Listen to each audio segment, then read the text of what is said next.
Hello and welcome to the first of two sessions of Pipedream, which is a game by Kai Po, and you can find that on itch.io, and I'll have a link to that in the show notes. This is a game about a slacker hobbit detectives, but I'll come to that in a second, what that exactly means. My name is Lowell, pronouns he, him, and this is part of the Gauntlet Hangouts. This is an online gaming club, online gaming community. We have a app calendar that's supported by a Patreon that goes along with our various podcasts and so on. We've got a whole network of things. If you want to find out more about that and how you can get on these games, go and look at gauntlet-rpg.com. So as I said, this game is Pipedream, and you are playing Wise Fellows. That's what they call it, from the Wise Fellows Lodge in our sort of halfling hobbit town. I will be using those terms interchangeably, copyright be damned and whatnot. So just know that is what we are talking about. You are somewhat lackadaisical slacker hobbits, hopped up on pipeweed, solving mysteries.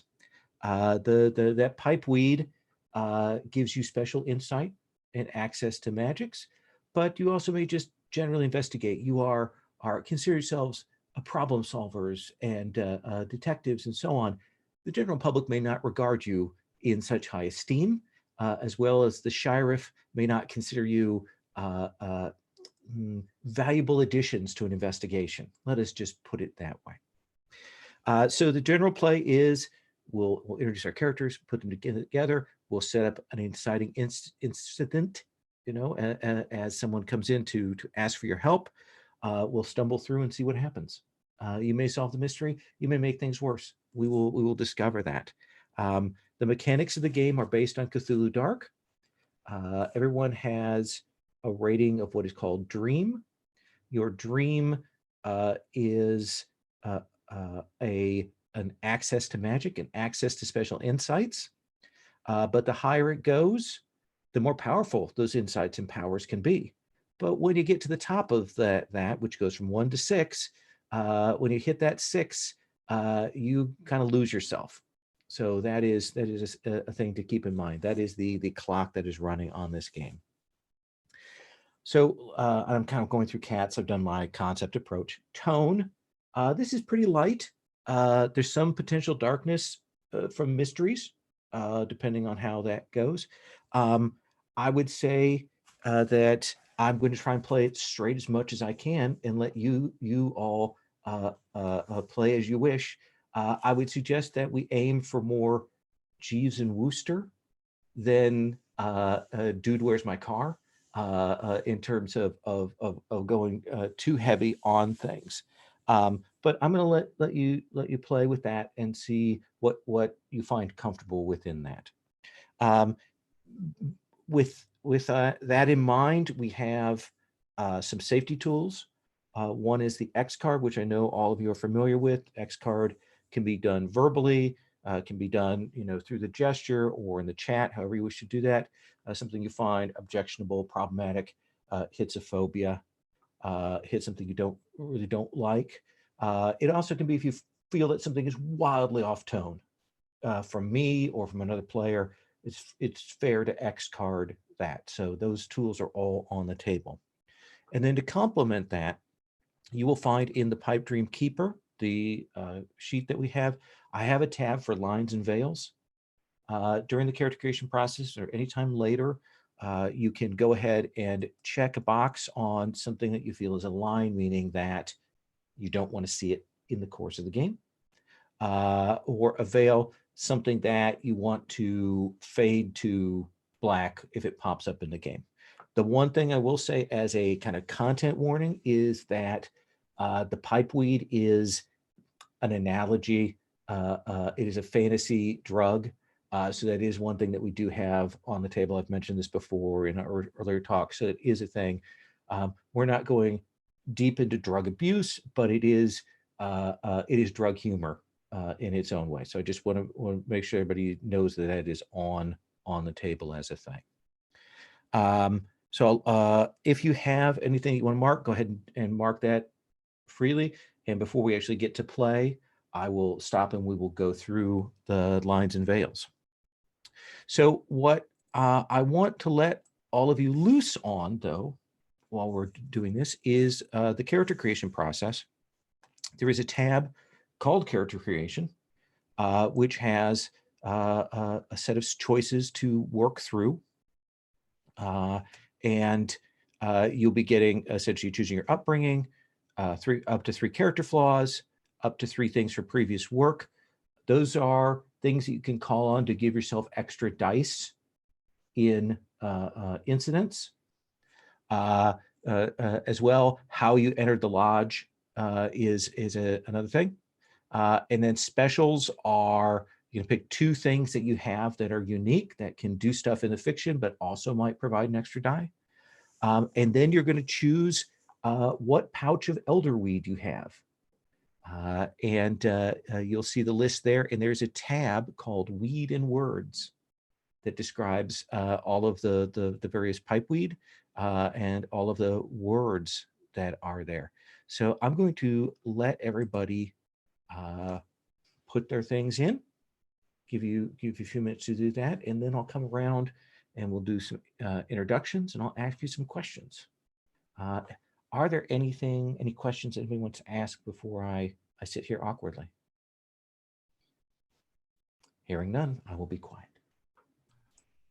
Lowell, just as a check, it doesn't seem that roll for your party is popping up. It might be just me, but I couldn't get yours or even one of my own.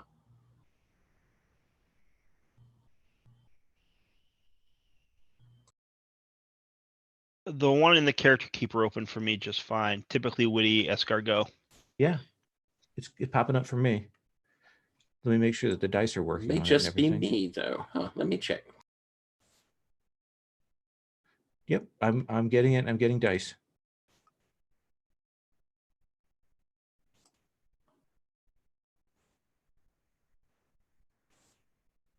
Weird.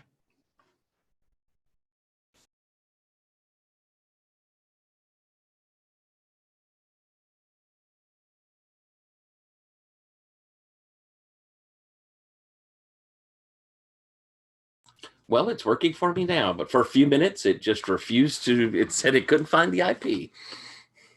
You make me terrified there. Like, I don't want to deal with trying to figure out a solution for roll your party here on a Wednesday night.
I don't know why this is always so difficult for me. How do I get an image into the image area here? The easiest way is to go to Insert and up at the top and do Insert Image, and then Insert Image in Cell. Got it. In cell, and then by URL.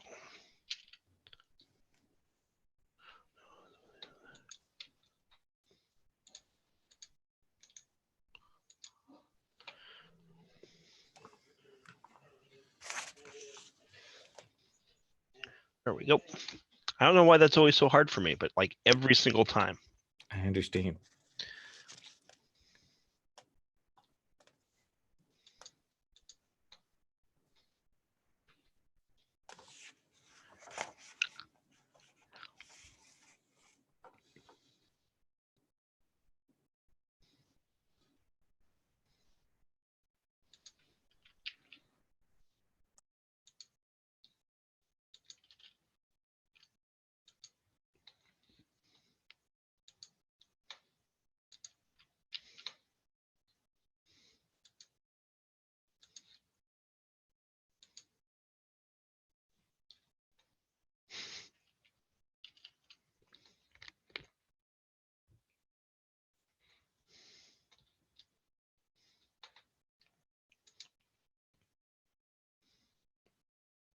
I think this has the funniest flaw I've ever seen in a game, and I had to take it. Talks too loudly during performances. I love it. It's one of those ones where you're like, I really have to figure out how to work that in, you know? It's phenomenal. I love like also like the combinations are fun. Talk slowly during playoffs performances with over friendly when drunk is going to be amazing. I'm trying out sunk cost fallacies and compulsive gambler. Yeah. Just imagine that will go well.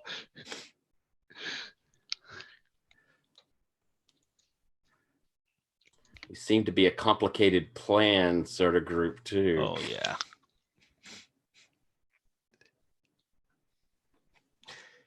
I will say, I've limited the flaws in previous work down to 3. The actual rules do say that you can take as many as you want, which when I ran this before, people took like a lot of them. So, or when I played this before, and I was like, we'll put that we'll make it a little manageable.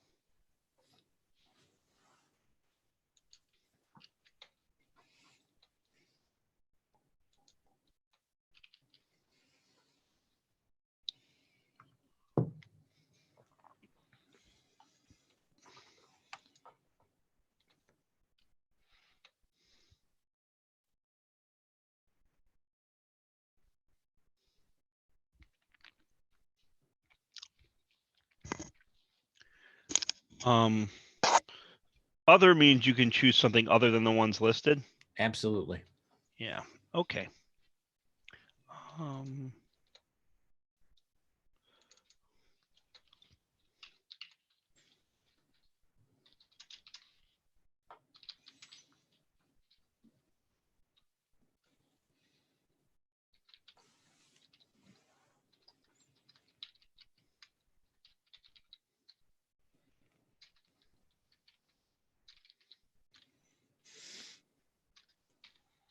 Okay, never spell this word.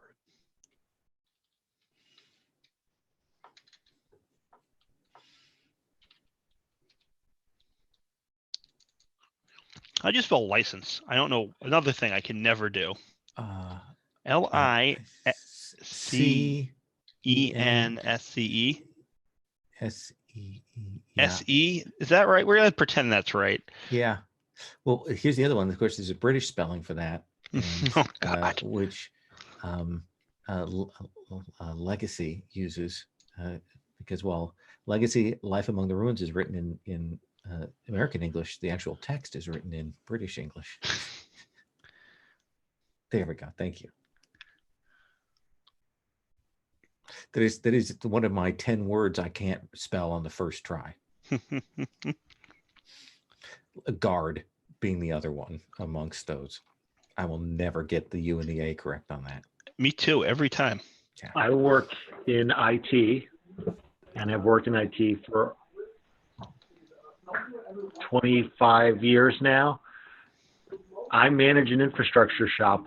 I have never been able to spell the word maintenance properly on the first try. I write the emails that go out once a month to our community that we'll be doing maintenance. And every single time I get that stupid squiggly line under Microsoft Office. Yeah. I've given up. I'm the person who's like, can spell any word in the office, but not the one thing we do. Yep. Appreciate is mine. I can never do it. Oh, yeah. I don't know why, but given the option of a big hat, I will almost always take a big hat. Yeah.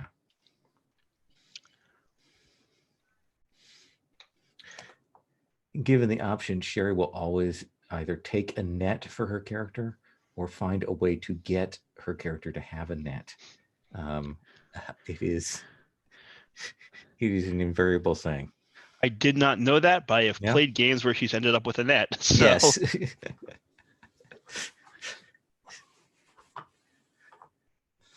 All right. I'm going to go ahead and get started on going around. We'll go across the character sheet in order left to right, and I'll have you enter your character, and then I'm going to ask some questions about said character. So, Tyler, can you start us off? I can. I am playing, and I'm respelling his name ever so slightly here. There we are. I'm playing Milo Yuhai of the Hillfoot clan. I am, let's see, my flaws are talks loudly during playhouse performances, overcomplicated plans, and over-friendly when drunk. My previous work was as an actor and a brewer. How did I get in? Catastrophic luck. Catastrophic luck. What do you think that means? How did you get into this brotherhood? I believe that during my times upon the boards, you see, I was quite the convincing actor. And after a performance where I was playing the Sheriff of Notting Hill, I had left the theater when two malfeasants were in the process of stealing a rather tasty amount of mushroom pie. Seeing me there, they immediately surrendered, and being a good citizen, I took them into custody.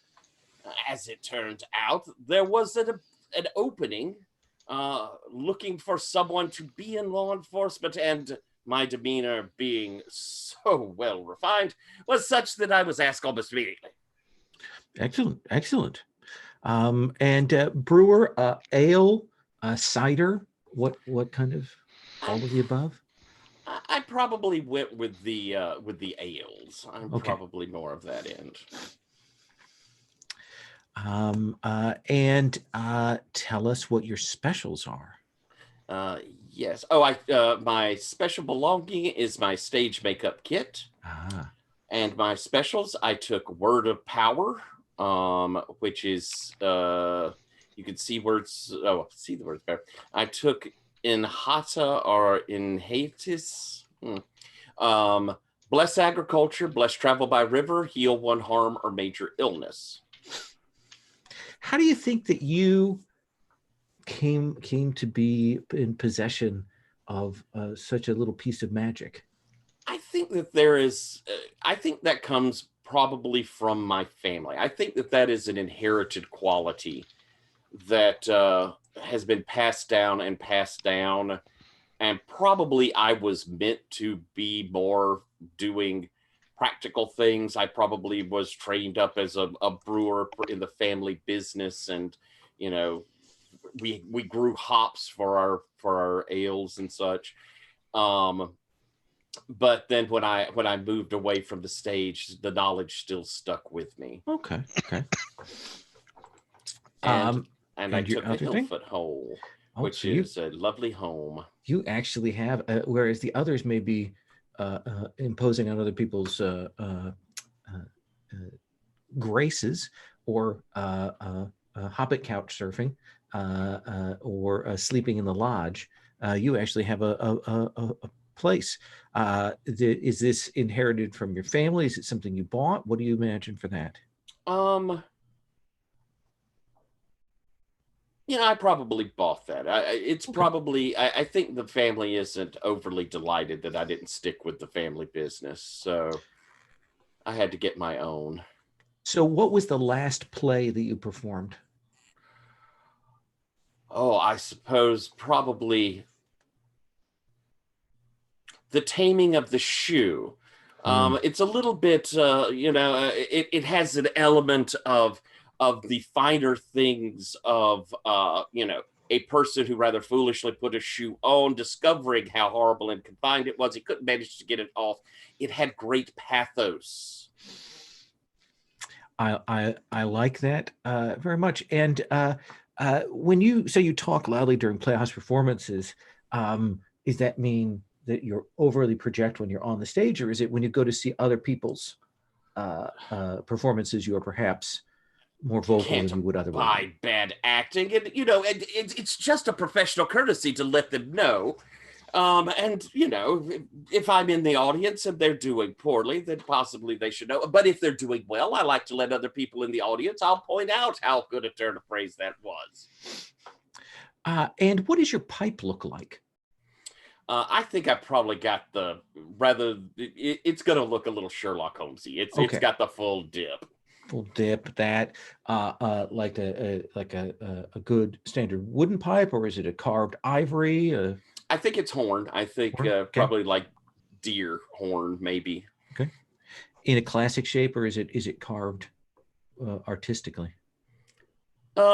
It's not carved particularly artistically, but it is beautifully shined and looks quite fancy. What draws you to the bitterness of Far Country as your pipe weed of choice? I think that I think probably it's that it pairs well with an ale. You want something with a nice bass tone for it. But I think there's something to the whispers that come with it that I find appealing. Interesting. All right. Thank you. We'll come back when we kind of figure out what the lodge itself looks like. Next, let us come over to Jesse. Jesse, please tell us about your character. Mute, unmute. So I am playing Brinkbach of the Highland Goblin culture. My flaws are overcomplicated plans, sunk cost fallacies, and compulsive gambling. Needless to say, I don't often have very much stuff. And if I once had a nice little hole to live in, well, that deed went somewhere. But like, I've spent this much, I got to get it back, right? Mm-hmm. I was just, I used to be a barber and a boat hand in reverse order. Okay. But first I was a boat hand and then I was a barber. And I got in because membership is a perk of a barber's license. But who really bothers to get a barber's license? There's a licensing board, but there's no enforcement. So, but I did because, well, the guy in the licensing board convinced me that I needed it. I think he's just a guy. Mm-hmm. I'm not sure there is a licensing board, but he was able to get me into the lodge also. So I don't know. Very unclear. I have, oh, wait. I said I have a water pipe, but I don't actually want a water pipe. So I'll come back to that. Okay. Because of the aesthetics, I actually have another pipe I prefer to have. That's not a water pipe. All right. And a big hat. Okay. What does a big hat look like? It's extremely floppy. Mm-hmm. Pretty beat up, I would say. Like, I don't know that it was always floppy, but it was very wide brimmed. I think it was originally sort of like a very wide brimmed, stiff felt hat. But I wore it at sea, or on the river, probably not actually at sea. I wore it at sea, and like between working outside in the rain and the water and the wet and just time, it got floppier and floppier, and now it's kind of like a shapeless, wide-brimmed, floppy mess. Sometimes I'll pin up the brim to the front of the brim is probably pinned up to the hat so that it stays just so I can see, and the rest of it kind of flops around. Yeah. And let me ask you this: the Highland goblins in the book are described as less greenish skin, but they I think we can I put goblin pictures in with green skin, but we can modify that. But they are, some people believe that they're the lesser small cousins of the elves. They have some of those weird features to them. So tell me, what do you think the Highland Goblins believe? Believe about Themselves? Or do they consider themselves an inheritor to the elven tradition? Do they consider themselves something else? Are they wild? Do they consider themselves closer to halflings? What do you think? I think they're kind of like practical people as a general rule, and don't think too hard about, whatever, like elves, big folk, whatever. Maybe, but we don't. But maybe not. And I don't know that. I certainly don't know that Brink's ever thought much about it. Oh, fair enough. And I suspect that in general, it's not something that the goblins as a whole are interested in. They're living their lives. They're doing their thing. And they're generally, sort of, I think, very sort of practical, in a way that aligns them with the halflings, without thinking too much about like genetics or whatever. Yeah. So let me ask you this: you have shoes, which is an unusual thing within this community. What do your shoes look like?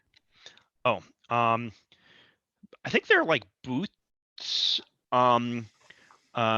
short, like kind of like ankle height boots, thick soled, good for standing in for long hours, cutting hair. Like probably really cushiony insoles. Like the boots are like it's an important. He needs them for the arch support.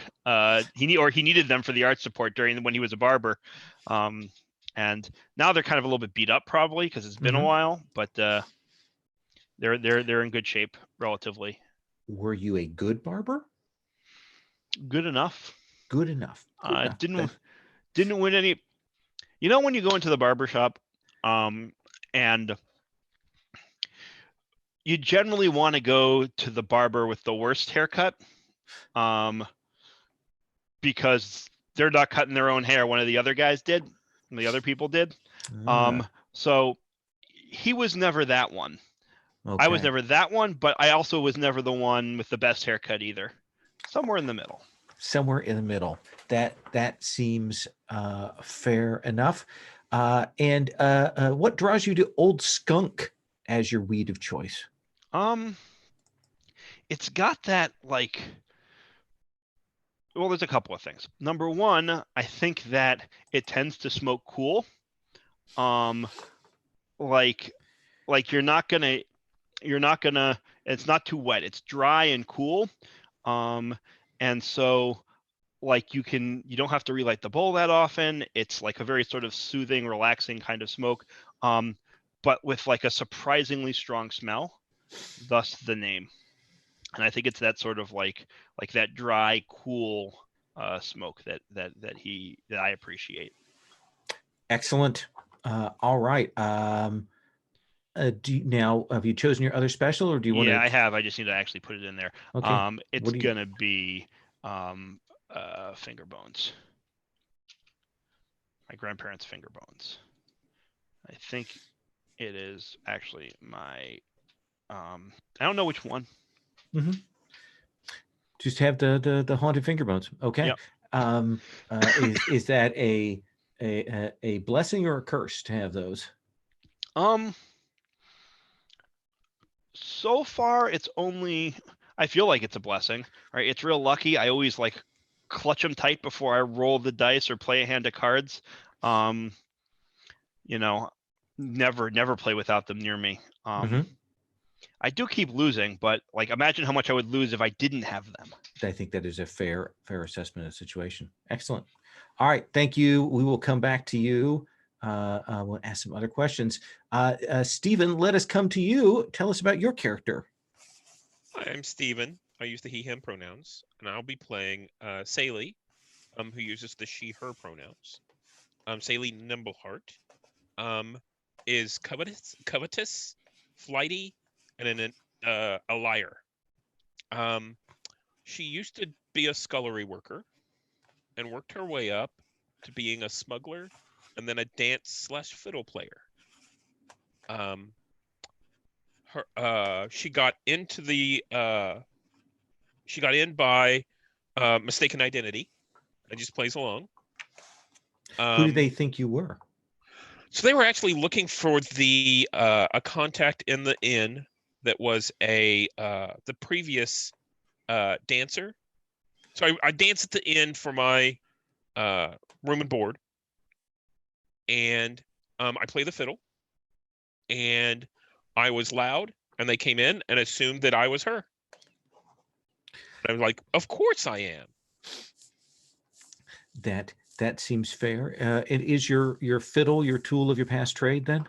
It is. Okay. Tell us about your specials. I am. Let's see. I have a trained rat named Darling Dank, and my other special is Power Word Uzarish, which blesses stealth and evasion, compels spiders to obey a command, and curse plants. And how is it?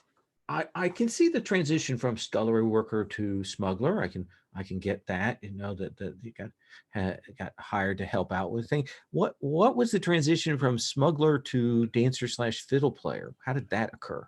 I think that most of them were basically a case of mistaken identity. So I was a scullery worker, and at some point, someone in the kitchen while I was cleaning away and that kind of stuff handed me, something to deliver.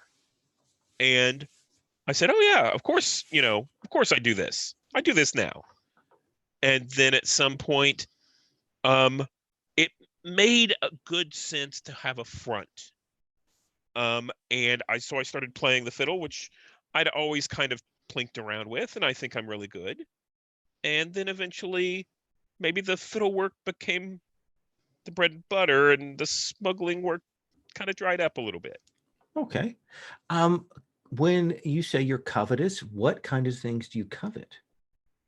So I think I see a number of people come through the inn, and I'm especially excited about the strangers that come through the inn and different things that they might have or bring that are strange from other lands. I think that makes sense. We got some humies, some elves, and things that come through from time to time. Did you train your rat yourself, or did you buy a trained rat? Oh no, I trained it. Okay. Yes. Have you had it for a while? I've had it for a while, and when we say trained, I think it's trained. Ah. Yeah. Fair enough. Fair enough.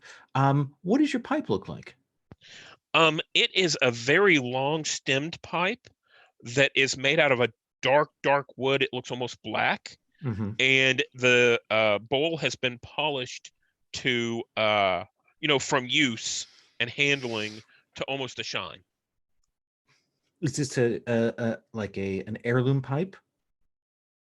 It was probably someone's heirloom. Okay, fair enough. How did you come to acquire a word of power?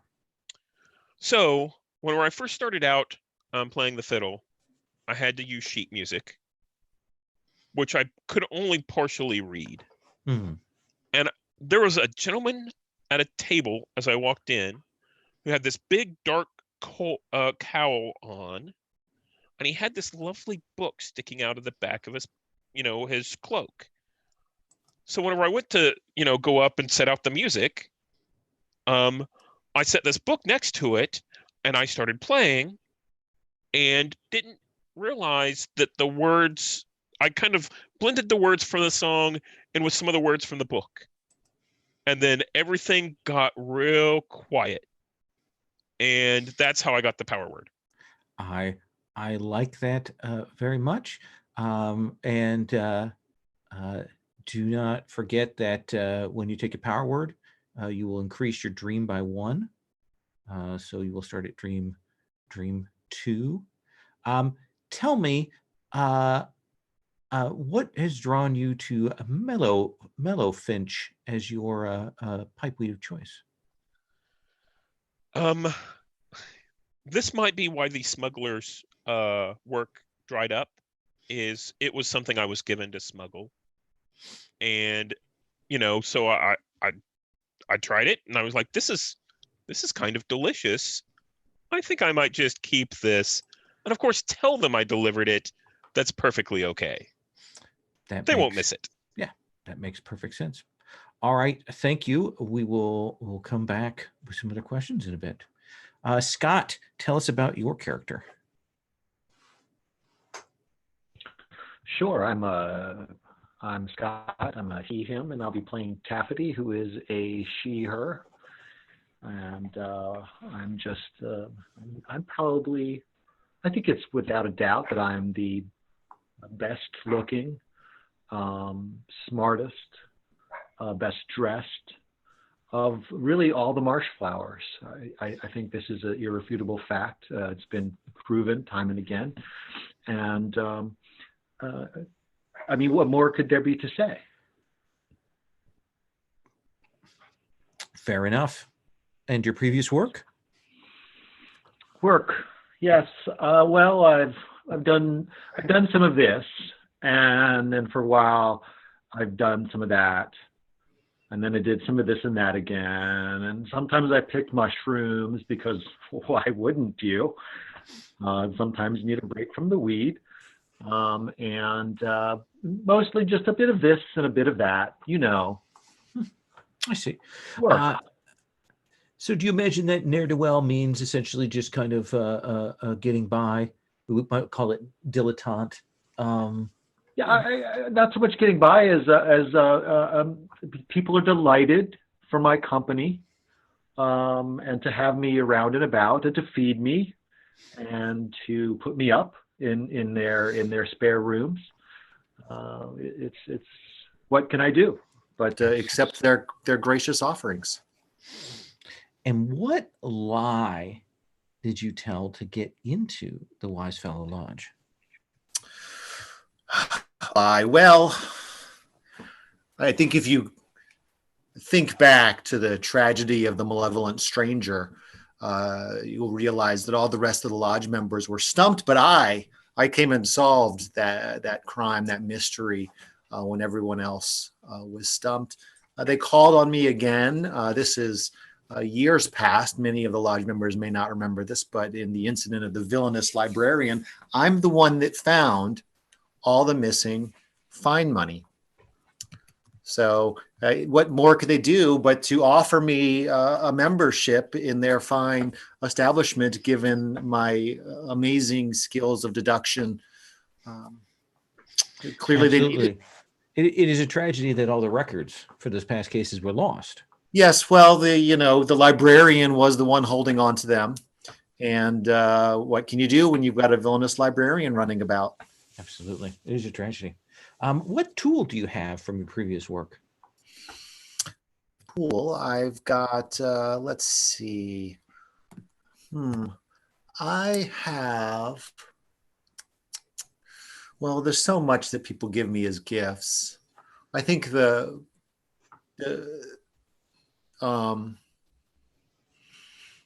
thing that I like the most is because it was handmade. Was one of my first hosts gave me a nice handmade knife with a bone handle. The knife nicely folds up, which is good for carrying about oneself discreetly. And it's good for doing lots of things. Like if you were to accidentally lock yourself out of somebody's house, and you need to get in because they offered you their bed to nap in while they were out away on vacation. It comes in very handy in those situations. Excellent. And what specials do you have? Why? I mean, there's me. Right. Obviously, that's the first special thing.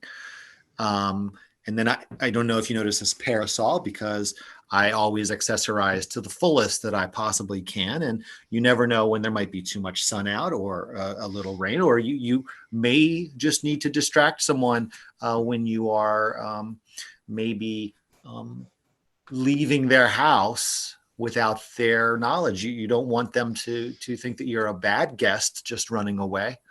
And avoiding the awkward situations. It can be very awkward for them. I mean, they really do get put out, and I understand it. Who wouldn't want me to stay every day of the year? Absolutely. And also, I can speak with the cats. Speak with cats.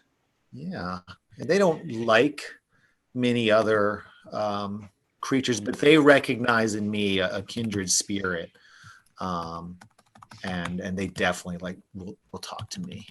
Is this a gift you've had since birth? Is it an enchantment that was placed on you? Is it something you studied in a correspondence course of some Why, kind? my dear Lowell, everything I have was a gift from birth. Fair enough. Fair enough. All right. Yeah. So add one to your starting dream. And what does your pipe look like? Why, my pipe is a very elegant, very long pipe. It comes to a very small bowl. It's just enough for the proper amount of bitter bark. Sorry. And what draws you to bitter bark as your pipe weed of choice?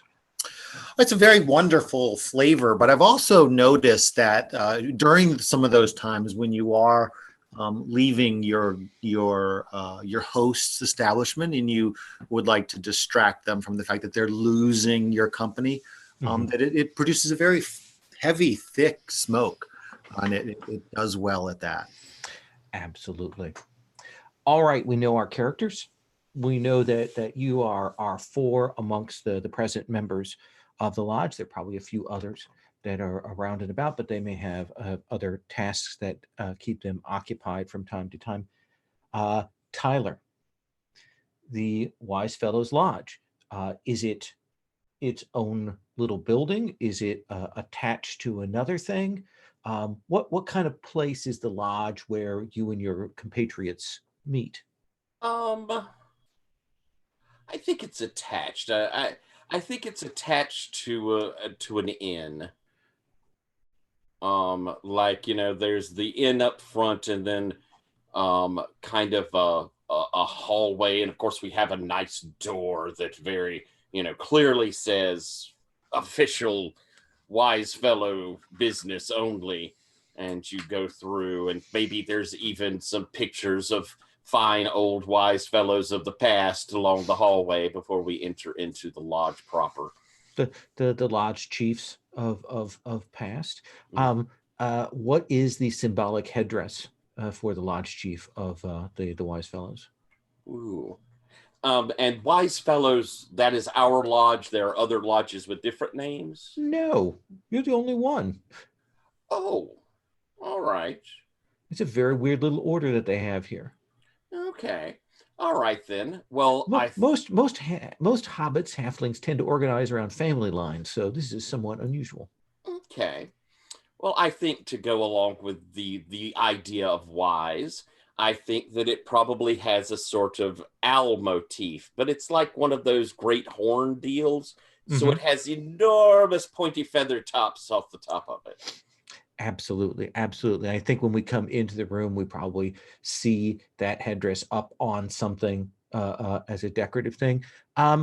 Tell me, Brink, when you come into the lodge room, what are the appointments here? What is in terms of chairs, sofas? What do we see that is there for you? So, I think I don't know.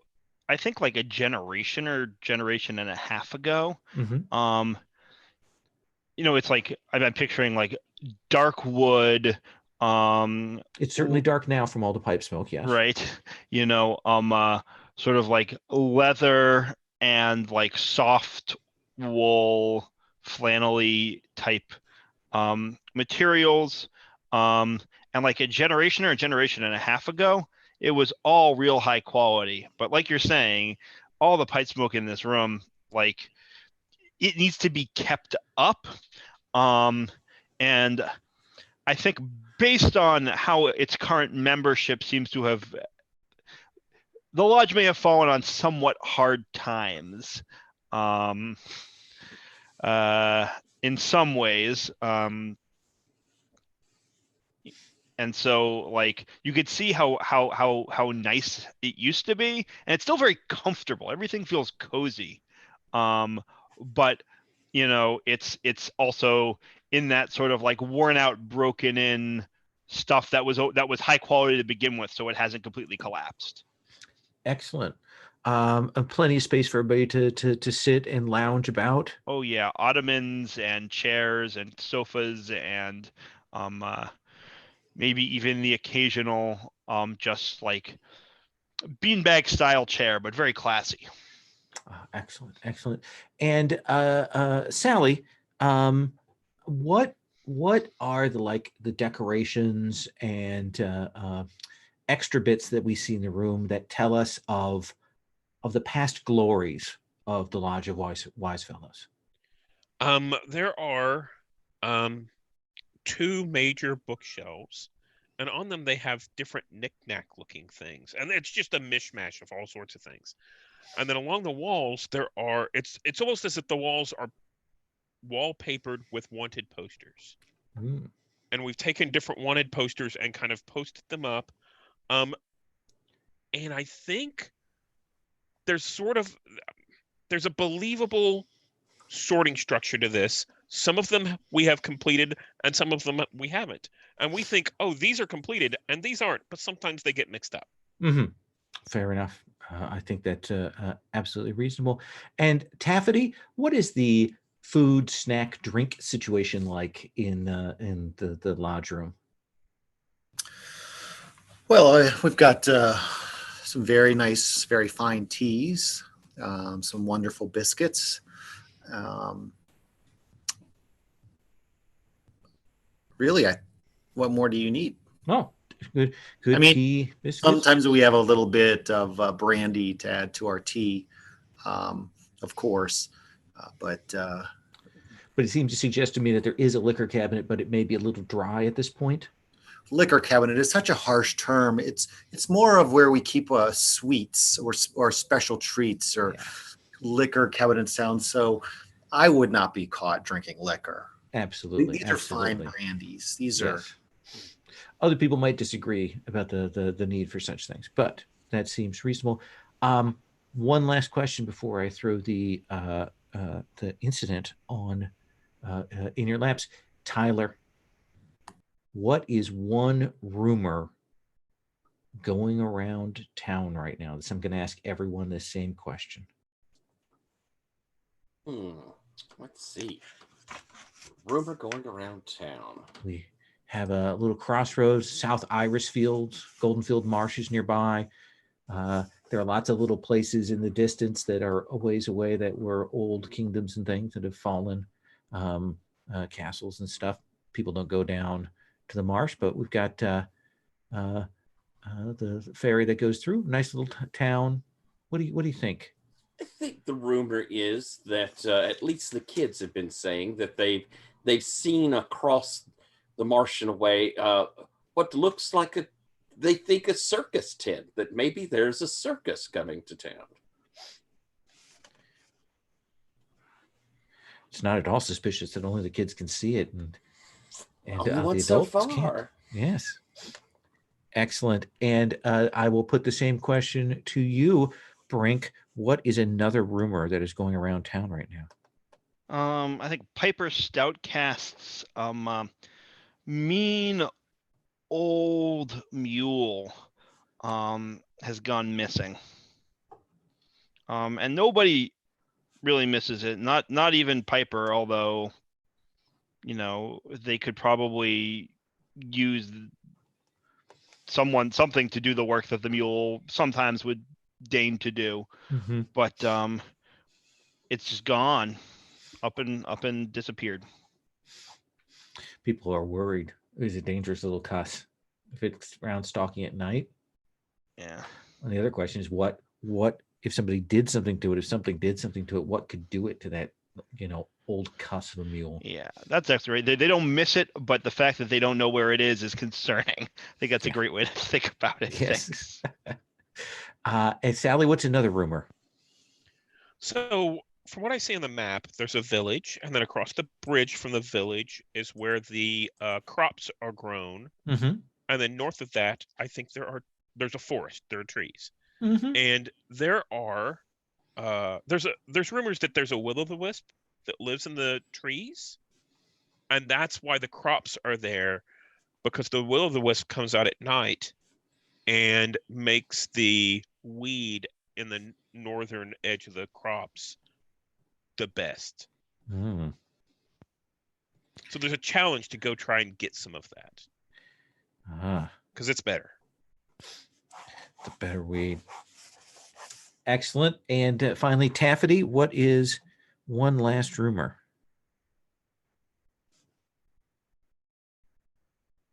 I didn't if anybody threw any names out there, but has anybody named this very large farm that's on the other side of the river? There are probably a number of farms that are kind of split across there, but give me the name for one of the large ones. Let's go with let's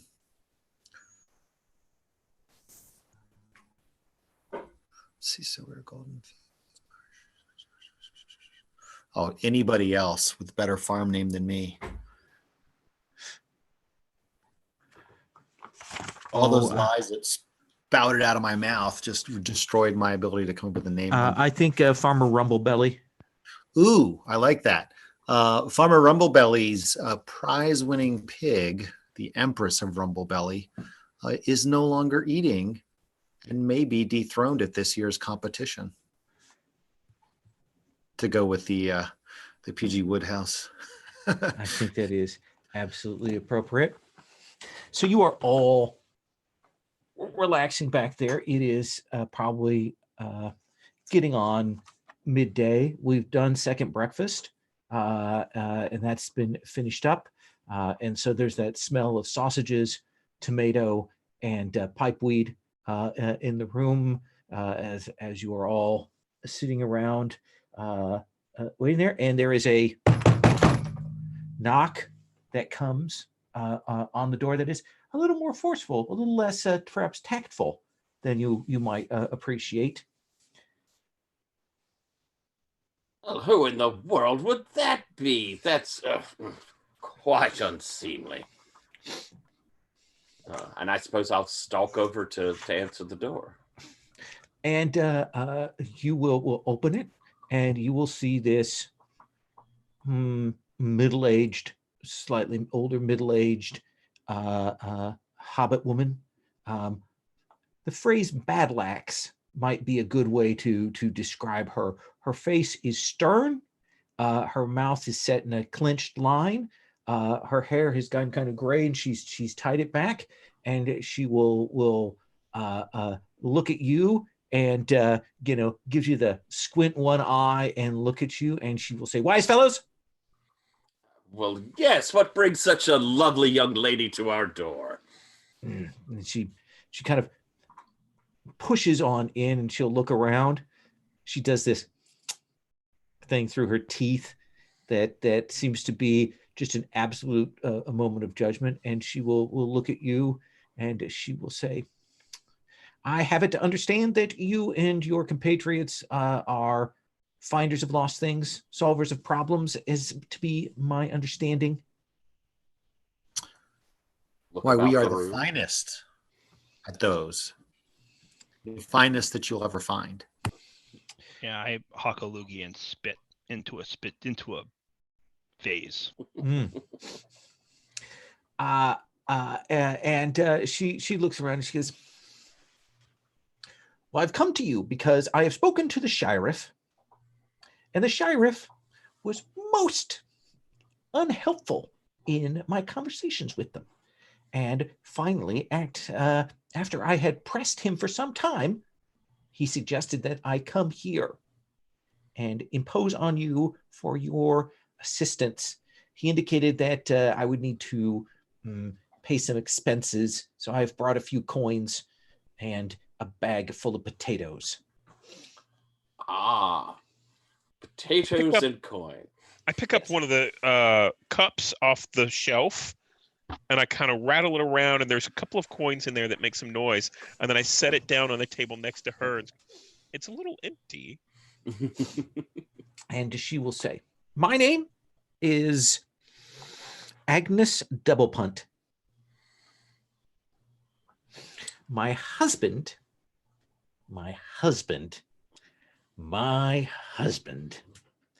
is Percy Double Punt.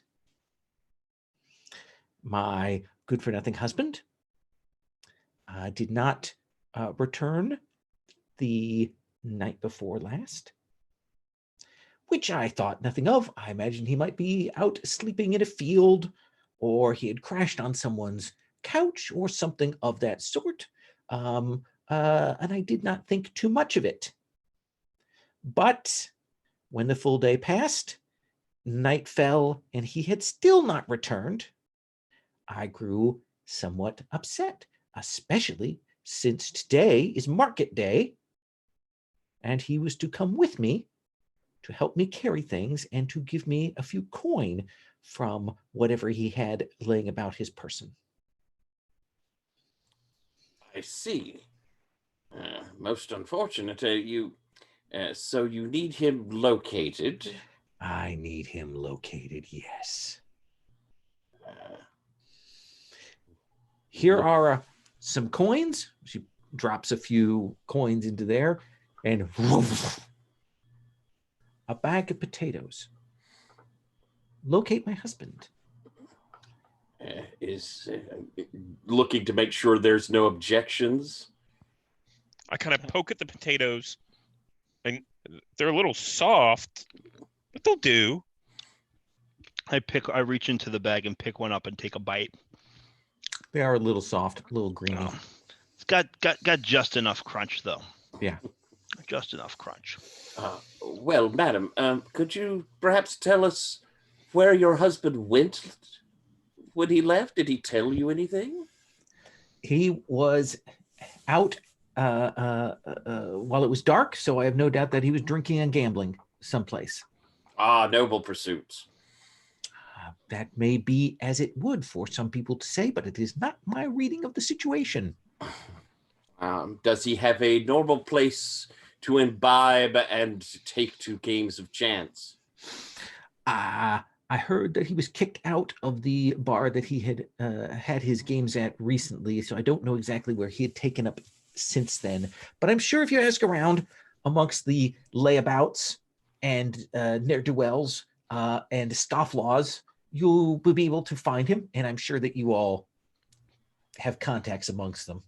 Is your husband a layabout and a ne'er-do-well and a scofflaw, or is he a gentleman of the finer sort? He is a day laborer. So She says it in a way that challenges you to question the legitimacy of what is in fact pretty much just a layabout, but with a nicer name. There are many places there's a lot of places to gamble around here, and just different people go to different ones. You state the facts of the case quite clearly. Yes, this is a thing I understand. Do you know of any layabouts that he considers friends that we could talk to? It depends on who has a loose purse at any particular time. Magnitude, a good song. I know she's a gambler from time to time. You might speak with her. She may know something of the things. And this establishment that no longer wished his custom, could you perhaps tell us what the name of it was? I think the Widow's Mercy, which you will know as one of the kind of nicer inns in town. There are quite a few inns. It is a halfling village. Right. Well, Okay. I could only dream to play there. Well then, madam, I think that you should cease worrying. The wise fellows are on the case, as it were. So we have an understanding? Yes. Very well then. Mine is down, my house is down 5 Nut Squirrel Lane. You will find it there when you have news. Indeed, madam. And can you repeat their last? It's Agnes. Her name is Agnes Double Punt, Double Punch. and the husband is Percy Double Punt. And Percy. All righty. And she will leave somewhat officiously and Well, leave you to it. charming lady. The potatoes aren't as good as I'd like. I'm terribly sorry. However, the coin will spin quite nicely. We could use refreshing the goodie cabinet. Well, anyone with a thought on how we should proceed? Well, So I think the first thing we need to do is we need to take care of these potatoes.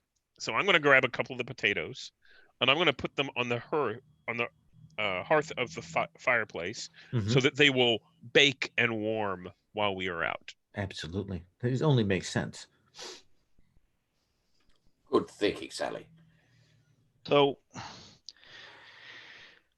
I think the first thing we need to do is go to the widow's mercy, but we should have an approach. We need like a strategy. Yes. We could walk there. Well, yes, and probably by the most direct route, but I mean, so for example, the proprietor of the Mercy does not usually want to let me in. But what I'm thinking is maybe if Taffety could talk to the people at the front door, I could come in the back. Well, if I were at the front door, all eyes would be on me. That's what I'm saying. So most certainly, I think that'd be a fair opportune time for you to find your way in through the back door. A hobbit does not sneak, however. You will just be invited through the back door. This seems too simple. I agree. If we're going to take the front and the back door, then someone could come out the side windows. Perhaps we should each take a window, Sally, you and I, and perhaps gain entrance that way. I once went into the Widow's Mercy through one of the windows, and shortly thereafter came out one of the windows. I will take that one. Excellent. Both in and out window. Good show. Wait, but does someone have a? Isn't well the other window is kind of high up though. Do we have a ladder? Do we have a rope? Well, I don't have a ladder or a rope. I pick up one of the stools, one of the that we've been sitting on around the table, Mhm. and I hand it to Melio. Fantastic. Well, this seems sufficiently detailed to get us into this place. I think we have a plan. I think we have a purpose. I think we have a location to go to. And with that in mind, I think we will take our first break here. Let's go to a break till a quarter after, since we're about a after. And we will come back and we will go to the Widow's Mercy.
Kyler, I received a copy of the old Star Trek FASA box set today in a Chain of Ooh. Generosity. The second edition, which is the smaller box, but I can't wait to look at it again and remember just how bad a system that was. A friend of mine gave me a copy a couple of years ago for Christmas, and I didn't look through it, but it does sit very proudly on my shelf. Oh yeah, it's the first Star Trek game I ever played. We played with the Klingon expansion back when PvP was the in thing. Did you recognize that it was bad, or was it wonderful then? It was wonderful at the time, absolutely. Yeah. So the weather is, let us say, it's a little bit rainy, making it appropriate for Taffety's parasol as necessary. It is market day, so the most people are drawn over to the market square, and so you have your path to yourself, and you walk over to, let us say, the nicer part of town, but it does have a little bit of a river view on it, and to the Widow's Mercy, which is a higher class establishment. It has, let us say, a brandy that it serves that is exquisite, that people will come and taste and say that it is quite delicious, and it does try to maintain, well, a slightly better class of clientele, but it is a halfling village, so bars may variable. And as I understood it, and I may be wrong on this, but please correct me if I am, one of you is going to the back door, and I believe that is Brink. They don't like me here very much. Yes. I may have lost a lot of money that I didn't have once. Yes, and probably created a scene there. And then Sally is going to one of the windows, and Melio is going to another window that is slightly higher on the other side.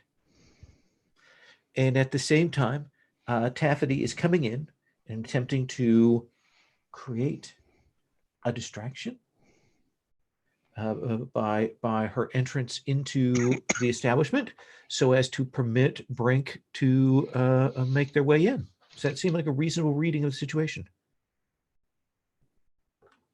Taffety, you will come in. It's kind of noisy. They serve some food here, but it's primarily a drinking establishment, which means that there's only 7 or 8 different kinds of bar snacks that are out here, and the smell of roasting sausages and kinds of things like that. So not like a real food place. But people are there, and you come in, and what is your plan? I'll loudly snap closed my parasol. Ladies and gentlemen, the party has arrived. I'm here to bring some life to this place. Taffety, I'm going to have you roll. You get 1 die for being yourself. And then I think you're going to get another die. And I think we can call that off of your vainglorious. I am getting a little bit of echo. Do we have a roll for your party link? Yes, we do. Yeah. I Do I miss it? think I'm getting the echo off of you, Scott. Probably. Let me grab the link and I'll drop it in the thing. There is the roll for your party in the chat. So 1 die for yourself and 1 die for vainglorious. Now, if you wanted to, if you thought that your pipe smoking and the weed that you have lit as you go in were filling you with its magical properties to make it easier to do, you could also roll a 3rd die, the dream die, and you take the highest of those 3. So it's good. Yeah. What do you think? I will say, you rolling the dream die does run some risk of the dream going up.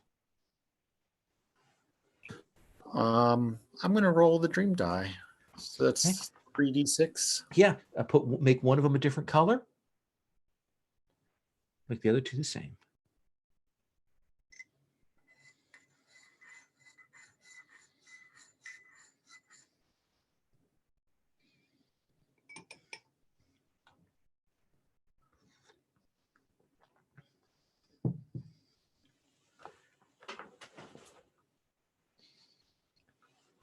Four is my highest, and it was both on the dream die and one of the others.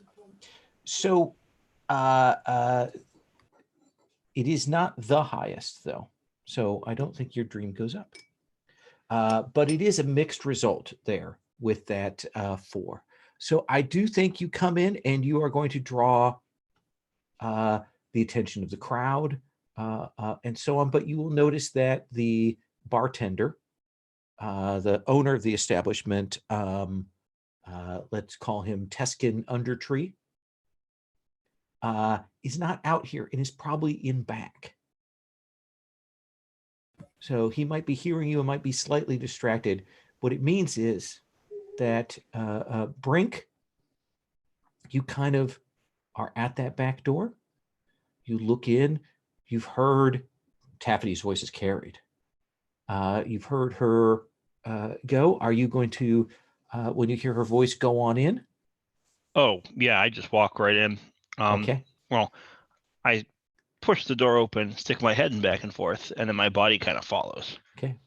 I think you will roll your die, personal die, and then you're going to get that die from Taffety. Mm-hmm.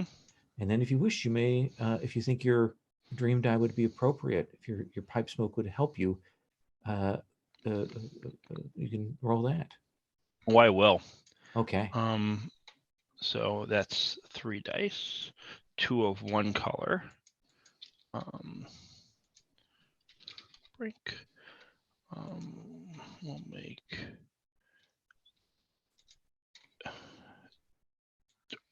2 blue, and that's yours, but with pips. That's smart. Oh, I just prefer dice with pips, to be perfectly honest. I'm 100% with you on that. 1 clear.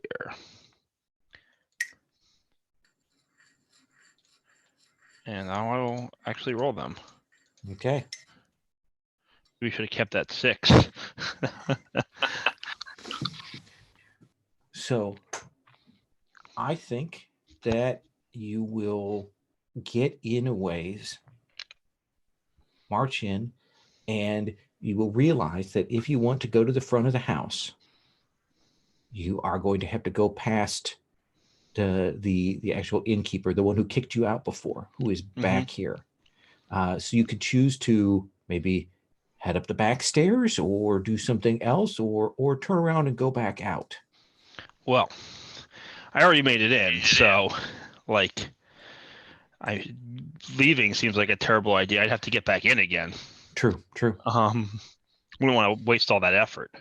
So the back stairs it is. Okay. So you will upstairs. So, Sally, you are by the window. You hear the sound of Taffety's entrance. What do? I open the window, look through. I see that Taffety has made her entrance, and I start playing her theme song as she walks in. From the window, just this lilting little tune. Okay. So that will carry in there. Melio, what about you? You've got the stool set up. Even on top of the stool is the window in reach. Yes. Then I will attempt to leap up and grab the sill and scramble my way up. Let's have you make a roll for that. All right. So I have 1 die, and I don't know if I have anything else helping me with that. So I think I'll add a dream die. Okay, that'll be 2 dice. So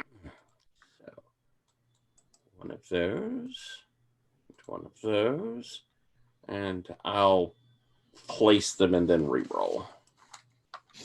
And imagine that you're also climbing with your pipe lit and in your mouth as you are doing this. Oh, certainly, yes. Let's see. So submit, and then I'll re-roll. Okay. All right. Poop. Oh, that's terrible. And the dream was higher, so I got a 2 high. So, number 1, you get to raise your dream by 1. 2. Look at that. That's great. Now your magic becomes more potent.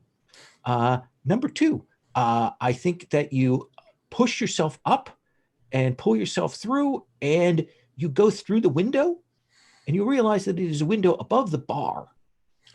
Oh, dear.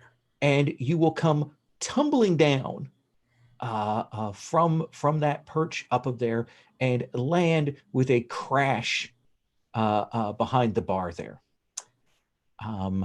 You will mark 1 harm.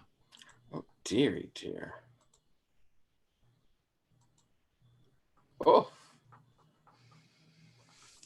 You can catch your breath and have somebody help you shake that off, but right now you're kind of flat on your back.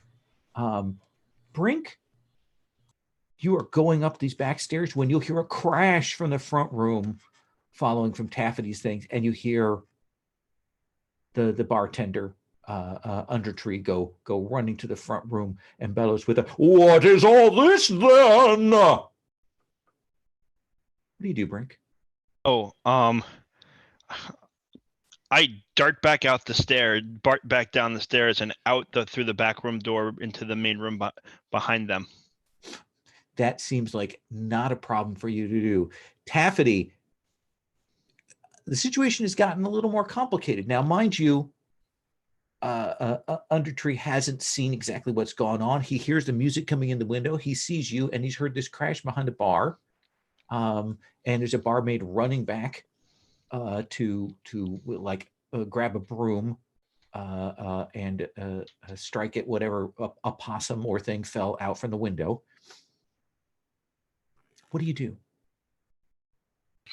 My good proprietor, please come. I must speak with you. I must drink some of your fine spirits. And you're going to try to keep him from going behind the bar? I assume that's your intention? Yep.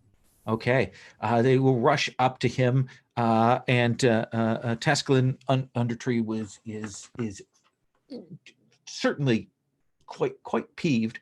Let's have you roll. What do you think is certainly a die for yourself, and then what other thing is giving you an extra die?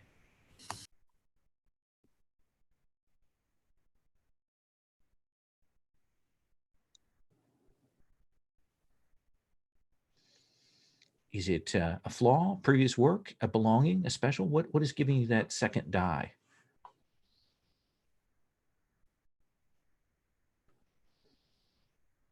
Taffety. Into the wrong window to unmute myself. That is fair enough. I think I will spin a tall tale of having tasted all the finest spirits here in the county and have come to compare them to these, as I've heard that these do not compare to the best. Absolutely. We'll give you a die for your inveterate liar. And are you smoking? Do you think that your bitter bark would help you in this? Of course it would.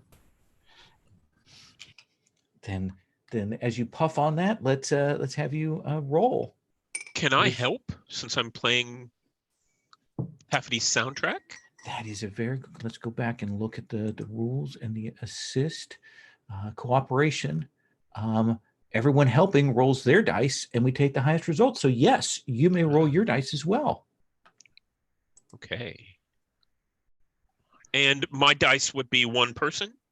Would be one for you. And if you have an ability that you think applies that gives you an extra die, you can get that. So my fiddle, right? Yeah, that would be 2 dice. Okay.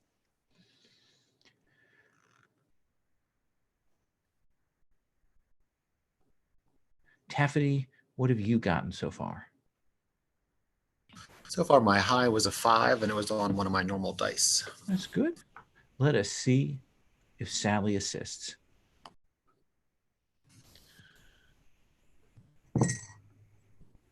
So that should be a 6 and a 4. So you grab his attention. You see him stop, like he knows who you are, and he's like, and kind of is yes, but hey, and you're still talking to him as he kind of wants to get back there, but his attention is held. He doesn't notice as Brink comes in. He's also looking over and he's hearing the music, and he's like, what is exactly happening here? Oh, music follows me everywhere I go, good sir. Is this some sort of audition of some kind? Is that what is happening here? Well, I know it's just music. It follows me everywhere I go. I do not have a musician or a band following me. That would be ridiculous. It is the sound most likely of angels. Just give me a moment. Melio, what do you do? Well, I would have heard. Melio. I want to hear how Melio's. I think I've probably kind of painfully gotten to my hands and knees, and I'm trying to and just crawling around the edge of the bar out from behind it. Brink, what are you doing as you see Melio kind of clawing his way out? I mean, so there's a bunch of people in here gambling, right? There are, well, they were, but this crashing seems to kind of broken up some of the games, at least for the moment. So I sit down at a gaming table, a full gaming table, and I kind of like quietly elbow the person beside me, and I say, I don't know what all this craziness is about. I just came by looking for Percy Double Punt. I know he likes to play here. Oh, not anymore. So where's he dice? I think he's at the Gamey Spud. Gamey Spud. Well, that would explain that. Yeah. And now I have to decide whether I want to pick up some dice or get out. And the guy says, "Well, they don't. Undertree doesn't let people gamble in here anymore." Wait, what? No, don't. And he kind of looks around like don't pull those dice out, or it's going to be bad. Well, I assumed I was sitting at a gaming table and there was dice on the table. No, there are none. Oh, well, and I sort of like do like a little dance, sort of like indicate to try and get Taffety and Melo's attention, and I start heading back towards the back door. Sort of like show them, hey, I got it, we can go. Taffety, is it easy to dial you down? Say again. Is it easy to? I mean, do you retreat out graciously, or is the situation more complicated than that? I think I can handle that. Has he given me a small sample of his finest yet? I think with that 6, he will. And even as he's going behind the bar, we hear the squishy sound of Melio coming around the other side, getting out from behind there, unobserved. Sure. And this bartender has poured you a modicum, a smidgen of this brandy. Lovely. I will sample it and then say, "Why, this is indeed great spirits." Now let's play a game of chance here. Do you have dice games here at the bar? I mean, no dice. But that is what makes a fine No establishment. dice, no cards. Well, Get then, out. This is not the finest establishment here. Though your brandy is quite nice, if I cannot play dice, I must take myself elsewhere. Thank you for your time, sir. And I do want to mention to you that this is some of the finest brandy you've ever drunk. Like, it is Interesting. exquisite. It hits the tongue, and there is a feeling of both warmth and melancholy like you've not had before. And it is a poetry in amber form. And did it look exceptionally fine inside, or just looked like a normal? It looked like a better than average, but not super fine. Okay. And I will beat a kind retreat, bowing and just shaking my head that I can't bring my dice out. And as Taffety goes to take that sip of the brandy, a sour note comes from the window, and Sally looks, and then the music stops. And the four of you can gather together outside. A little worse for wear, Melio. Where'd you land on? Elbow, butt, ankle? I imagine head? it was probably, the head over heel rather solidly on my hiney and my leg. And so as I crawled around, I sort of hopped up and with as much dignity as possible, sort of limped my way out. You're an actor, so you probably kept a good deal of dignity. Yes.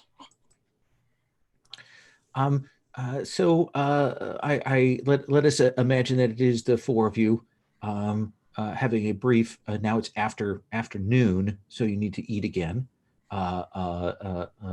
Breakfast, double breakfast plus at the noon hour, where you can speak about where to go from here.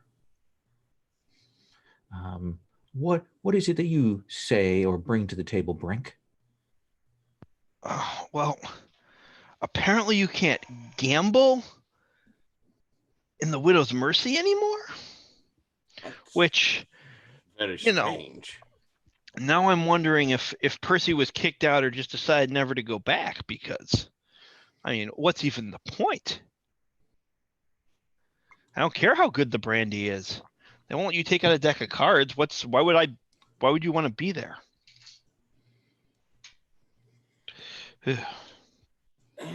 That is it seems like it's rather recent, and well, he seemed quite agitated about the whole concept. It would imply something rather drastic occurred. Maybe, maybe he got religion. Is there a religion that would not like gambling? Not one I'd join. Anyways, this person said that Percy's at the Krusty Spud now, where he goes to play games, and I have to tell you, they don't know me at the Krusty Spud, so It doesn't sound like a particularly classy establishment. it's one of two I haven't been to yet. I've been excited. I've been saving it. Well, perhaps we should check into. It may end up that we've earned our potatoes and coin rather easily if he's just associating there. Well, that sounds like a good idea, and I think we should all head back towards the lodge where we can have those beautiful potatoes.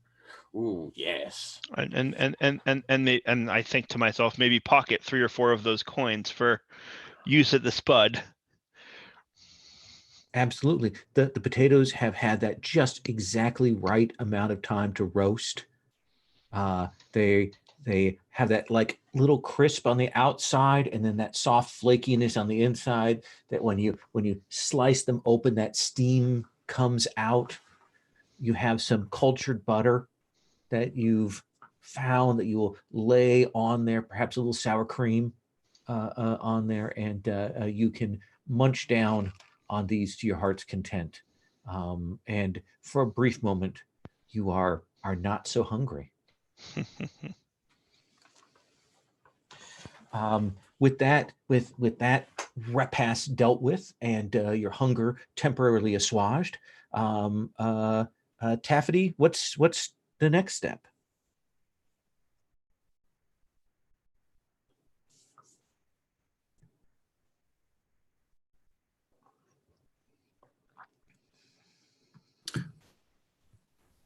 For the group, there was the other person, Magnitude Good Song. Yes. Have we? We should try to track that person as well, right? That does seem like a possibility. It seems like the group could be split in two. Who would like to go on Team Magnitude and Team Krusty? Well, my best friend in the whole wide world is at the Krusty Spud. She's the bartender there, and I think I should go there. Brink, it sounded like you were wanting to go there as well. Oh, yes, it is. It is overdue. Well then, madam, I suppose I will accompany you to meet this malfeasant. Wonderful, wonderful. We shall away to find a lead on Magnitude Good Song. Is Mr. Good Song a farm owner? She is not a farm owner, but she is a seamstress. So we can locate her then. Yes. Do you know this Miss or Mrs. Good Song? Do we know her attitude or reputation?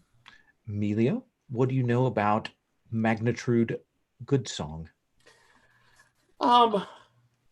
My guess is that I'm probably familiar with her at least to some extent because she provides most of the costuming for the productions here in town, being such a fine seamstress and also willing to work with actors, which some people have a bit of a prejudice against.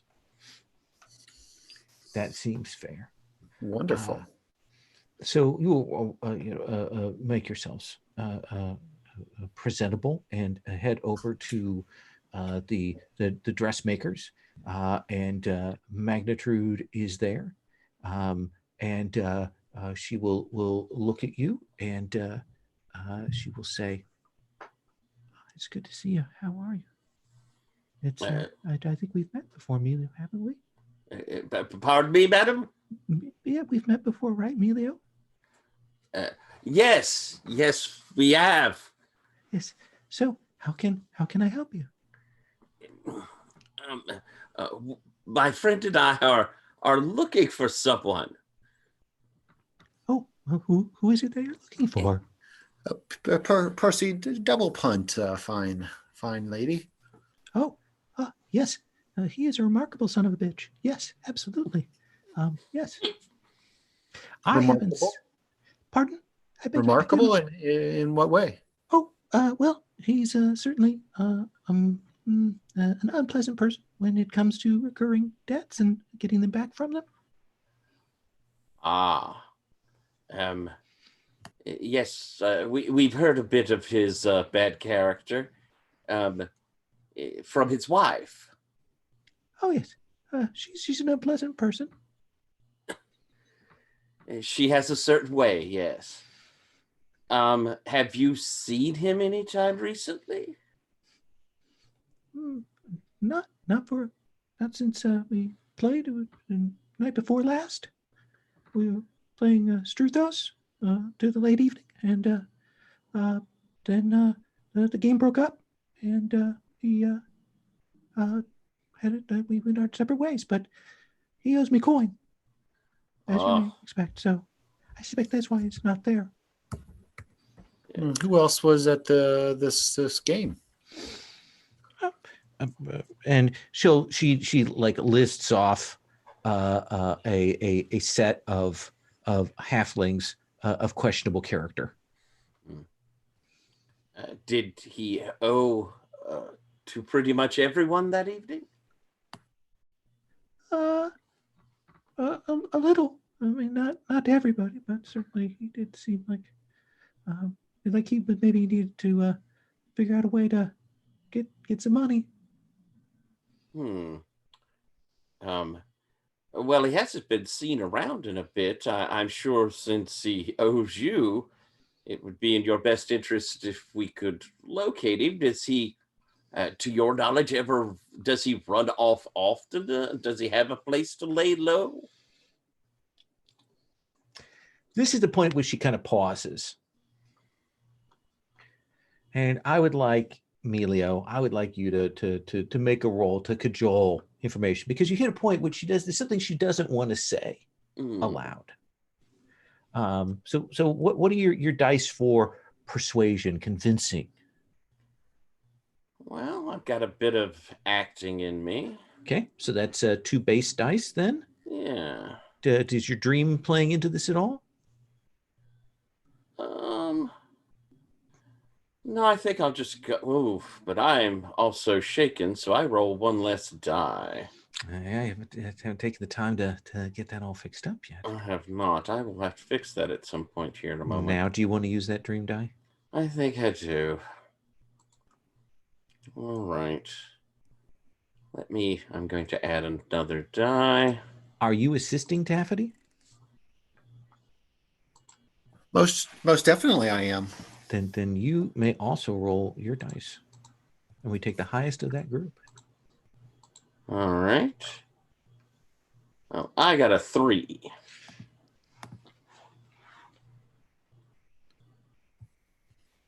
Oh, I roll 1 too many. But I still get... Fair enough, yes. Taffety, what did you get? I got a 6. So it is a tag team effort on the two of yours parts. And eventually she'll say,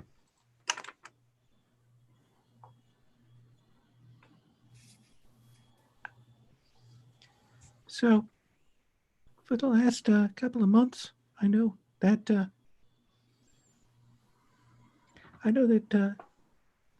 he's been doing some. Yes. He acquired a set of tools, and he's been doing some click-clack, snicker-snack into people's root cellars and such, and picking up things. Oh. Here in town? Yes. I am agog. I am aghast.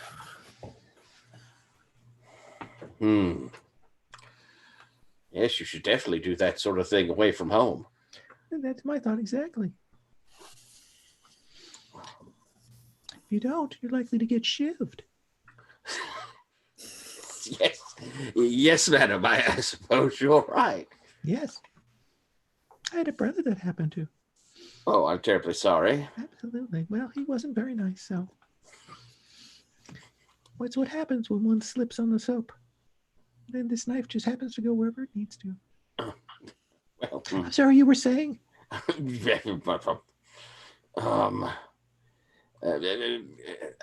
look to Taffety. Yes, I am a little overwhelmed. I think that's a good point to cut over to Sally and Brink. And you are headed where? Are you going Spud. to The crusty spud? Yes. You will go in. It is the smell of it announces itself quite prominently when you approach, and it wafts in, and you'll see a barmaid in the fine flower of her youth, and she will say, "Welcome to the Gamey Spud. Gamey spud. Have a seat. What kind of refreshment can I offer you, beautiful hunky gentlemen and ladies?" Your weakest liquor, and if you could point me towards your most exciting gaming table. Well, Brink, my friend here should be telling us where Percy is. Do you know where Percy is today? Presumably at the most exciting gaming I- table. I haven't seen Percy in for at least a day. He hasn't been in. Where does he sit? Wherever they'll give him a seat. Where was he sitting a day ago? And she'll gesture back to one of the tables. You see a couple of people there gambling and chatting. I give Sally a look and I walk over there.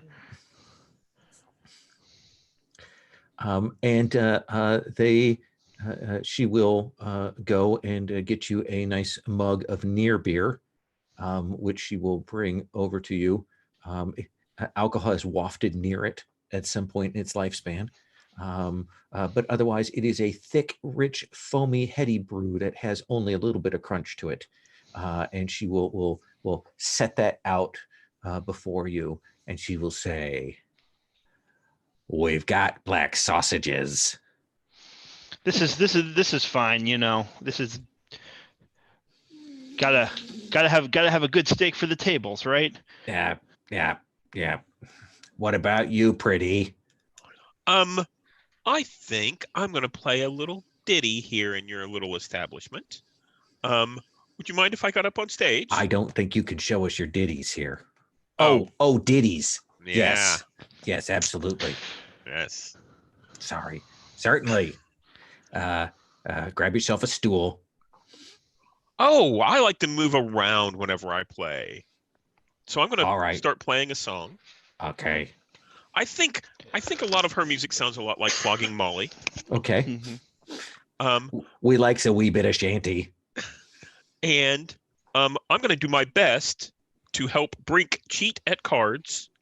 While I move around, I'm going to give him signs about, what the other people have in their hand.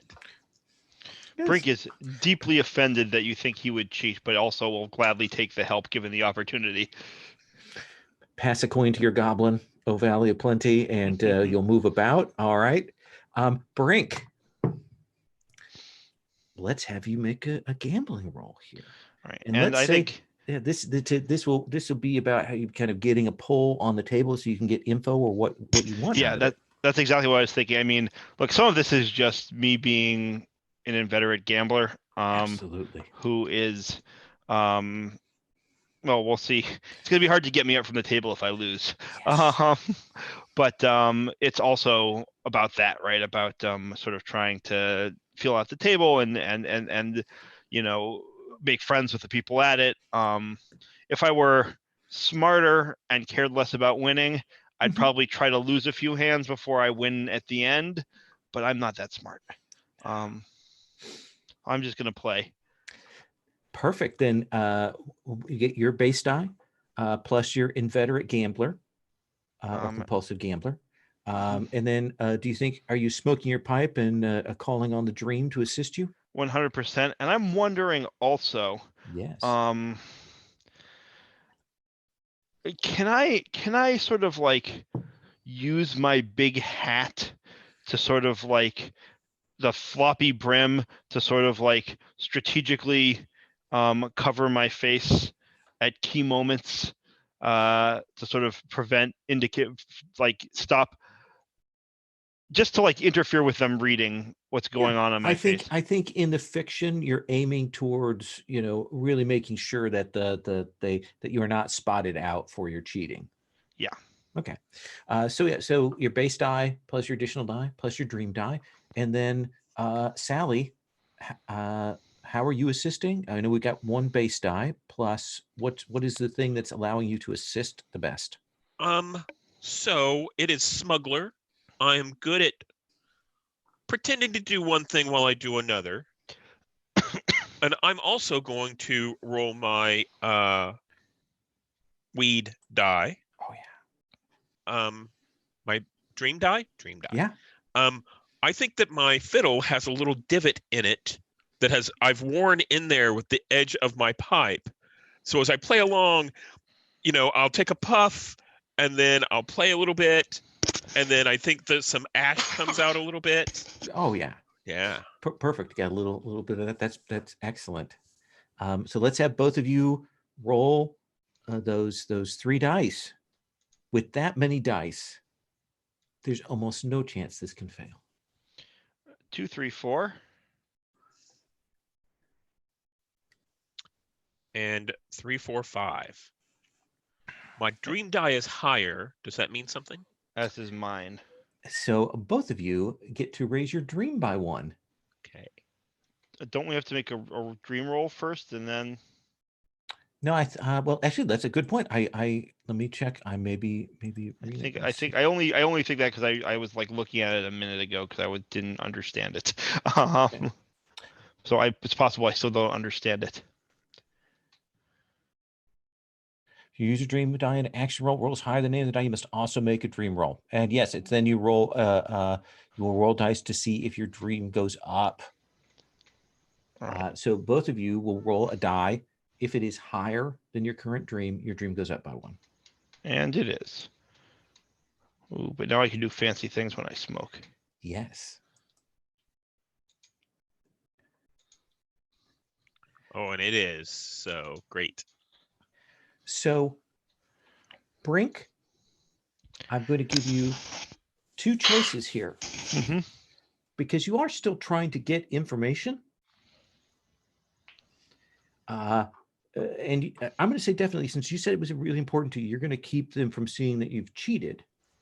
But that requires a certain amount of distraction and a certain amount of distraction also to try and question them. So you can win, but not get any info, or you can lose and get some information. So I am going to lose and get some information. Because whatever, I can just win it back. Absolutely. Absolutely. I got it though, because like I've been sitting here and I spent that money and it's got to be, you know. And I'll say, well, does it? Yeah. So we we used to play at the Widow's Mercy because it was a good place to play at, and we really enjoyed playing there. And so it was really good. And we used to play there because it was good. And then maybe get a little bit of brandy from the thing. It was really tasty. Yeah. And then I don't know what went on, but maybe about a week ago, something happened, and there was a big thing that went down between Percy and Undertree. And then we got kicked out of there. And so we went around and then we came here, and it's not quite as nice, but we get to go in here, and the drinks are cheaper and things like that. But I know that Percy was really upset. But and you haven't seen him since yesterday. Yeah, he was at that game. He was really upset. He lost a little, and then he got even more upset, and then he drank some street tea, and he got the rumble bolly, and so we went out to the outhouse, and then he came back, and he said he had to clean out his stomach, and so then he got some more of the hard cider, and at that point when he left, he was perhaps a little bit he had a pillowcase to the wind. Well then, well, I wouldn't want to end up like him. I guess we got to play another hand so I can beat you this time. Oh well. I guess if you'd like to press your luck, we could certainly do that. I'll just be another couple minutes, Sally. Sally, this is kind of dragging on. You can see that Brink has gotten the information, but you also see that the pile of coins in front of Brink has diminished, and that they are not one to let that go. What do you do, Sally? I've gotten bored. I think I'm going to stop playing.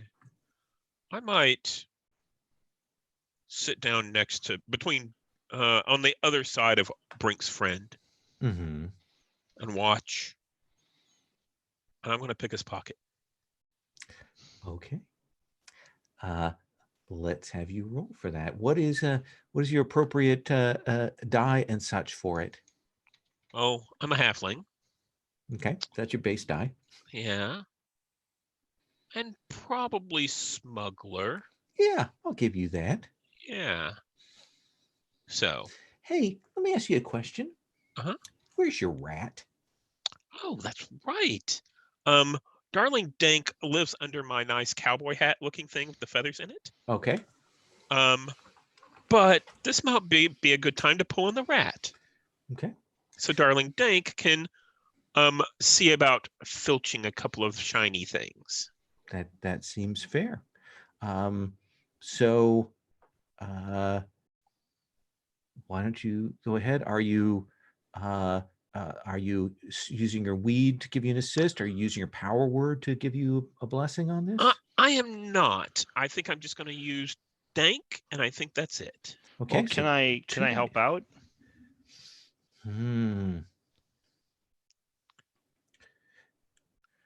Yeah. I think it's two things. Number one, obviously one for being a halfling, and like we're like what's actually happy is that like I'm chatting with this fellow, and we're playing, right? And this is I think like sunk cost fallacies, right? Like we are playing this game, and I am playing seriously now, engaging with him, trying to pull him out because, well, I can't stop playing now that I've lost some money. I think that's my second die. Are you sure you want to go another hand? Oh, I do. I gotta. Okay. This time I'll get you. Okay. So let's have you both roll. So I rolled a 3, 4, 6. Nice. Hold on. I think I tried to roll it exactly the same time. It didn't go through. Well, that's good because I rolled a pair of 3s. Okay. And was the 6 so you would if you rolled 3 dice, then one of them had to be the dream die. Oh, I didn't think so. I thought it was one for the rat, one for me, and one for the smuggler. No, you can only get 2 base dice. Okay. Base plus 1 extra thing, and then you can get a dream die. Well, let me re-roll then. Okay. Do I want to roll the dream die? I don't want to roll the. No, I am going to roll a dream die. In that case, I like 3 dice. Okay, so the green one is my dream die. Okay. And I'll re-roll those, and I got a 4, 3, 1 from that. So you are still losing, Brink. Of course, it's still losing, and sadly, you've managed to start to even out some of the losses by things go into his pocket and things go into your pocket, and the rat is grabbing a few things, but you can tell this is going to drag on. We'll come back to the two of you in just a bit. Melio, Taffety, you've had this conversation. Do you go find your comrades, or is there another thing you want to check out now?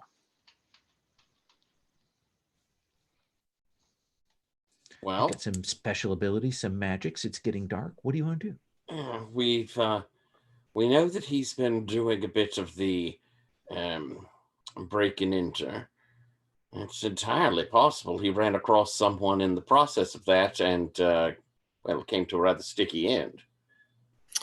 That is sounds fairly plausible to me.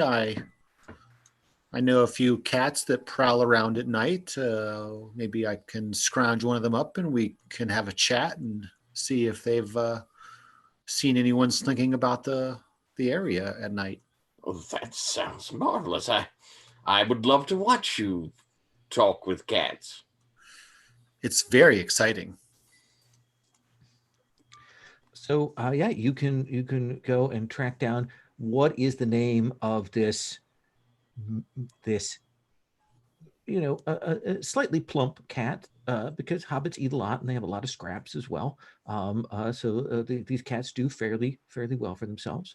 And I imagine that they're probably some sort of version of a Maine Coon cat, so they're quite large, even though the hobbits are quite, so they're like little dogs for them. But they have their they are territorial, and so what is the name of this cat that you go to speak to? This cat's probably taller than me. Getting close to it. Yeah, especially if it's a Maine Coon. I think this is Penny. Okay. Penny is one of those cats that if they were on a table with you, kind of there, and you had a glass, they would be pushing it off and can be maintaining eye contact as they push the glass off the whole time. And Penny's like, well, what's up, man? What's up? Just seeing if you've seen any of the hobbits sneaking about at night the last week or two. I would sneak around at night all the time, man. What are you talking about? Well, give me something more specific here. Come on. Well, this one would be looking to invite himself into other people's root cellars. A lot of people do that kind of thing, Are you talking like? Yeah, but this guy was from here. You would have seen him during the day too. I mean, I've definitely visited villages and borrowed some stuff from people in other towns. Yeah, That's yeah, normal. yeah. That's Maybe acceptable behavior. Maybe I saw something. Maybe I didn't. Well, is there For me? Do for you? What do you think, man? Well, I just wanted you to know that I don't know if you've had the brandy over at I'm bad with names. Good God. At the Widow's Mercy, but that was some really, really fine stuff. No, man. You want some of my weed, don't you? I want some high quality cream. Okay. You see what I'm saying? I mean, right from the teat.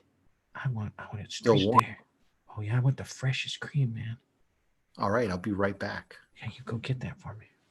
Okay. I'll sit here with your friend. Make sure he doesn't go anywhere. All right, you be careful with him. He's, This cat comes, sits, looks at you, Melio. Melio, I'm just gonna be right back. Just nice kitty. Talk to nice. Don't pet it. Oh, all right. Do you like a little extemporized verse? I'll say as Stephanie rocks off. Oh. More the mime, I suppose. Yeah. Taffety, you can go and get some cream, come back, bring it back. Melio's still there, sort of going to stare down when you return. Oh, Melio, here, give some of this to Penny. She'll like you even more than she already clearly does. Oh, well, that's a bit of cream for you there, kitty. Oh yeah, that's the stuff right there. Oh, that's good. That's good. Good for my word. Oh yeah. Yeah, I saw a guy who was going around checking out root cellars, busting up things, wandering around. Oh yeah. I saw him go into the Mercy the other night. Really? Mm-hmm. 2 nights ago? Mm-hmm. Did he come back out? I don't know. Well, I had other things to do. Well, you couldn't have been more help than you can imagine. I've actually have a second little bottle here of cream for you. All right. Melio, it would seem that our friend may have helped his way into the Mercy. Oh. Then yes, that could have gone quite badly for him. Yeah. That's what Brink. Sally, I'm going to cut back to you. Conversation. Are you trying to extricate yourself? Are you trying to get more info? So actually, in a pit, kind of at this point. You had said this was going to take a while. Yeah. And I'm bored. Yeah. So I think at an appropriately dramatic time, I shout at Brink's partner, "You're a cheat!" And I stand up and I flip the table and I shove that guy into one of the other patrons. So they stumble. Yeah. There are a couple of guys at the table. You're going to create quite a scene here. Yeah. Yeah. And then I'm going to grab Brink and pull him towards the door, and I want to get out. All right. Yeah, let's have you roll for that. What? Okay. So I will roll one for being a halfling.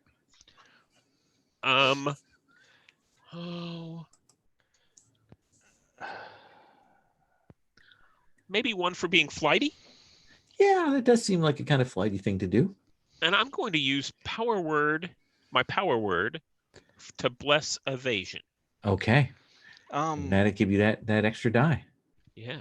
I'm trying to decide if it would be fun for me to try to interfere with this by competing, but I don't really know what that looks like. And also, yeah, let's just go for it. That seems fair. Yeah, Sally, go for it. Awesome. I'm not gonna get in the way. Okay. So I'll roll the 3. And I got a 5, 3, 1. And which one would have been the dream die from the power word? Oh, sorry. You're right. That's okay. Dream die from power word. Let me fix that. Okay. I got a 1, 1, 2. So, yeah. So, Brink, you are seated there, and Sally shouts at this guy, "You're a cheat!" and goes to like flip the table, but the table is much heavier than Sally thought. And so there's just this, and it kind of falls back. And the other guys at the table all look at Sally because they know she's here with you. And you hear the sound of chairs scooting back and little hobbit truncheons coming out. It's like shit. Listen, guys, I'll get her out of here. I'm sorry. I'll be back later. We can keep playing. You have my money and I need it back. But you know, I want to be able to play here, and this is out of character. I want to be able to play here again tomorrow. There's not a lot of places left in town where my money's still good, and I know that. Let's have you roll to convince them. A partial success, you'll have a choice between being able to come back here or extricating Sally. Yeah. So I think is compulsive gambler going to help me here? Yeah, I think so. These are gamblers too. Yeah. So compulsive gambler, 1 for me, and I'm definitely gonna take a deep hit off the old skunk, my little nose warmer. And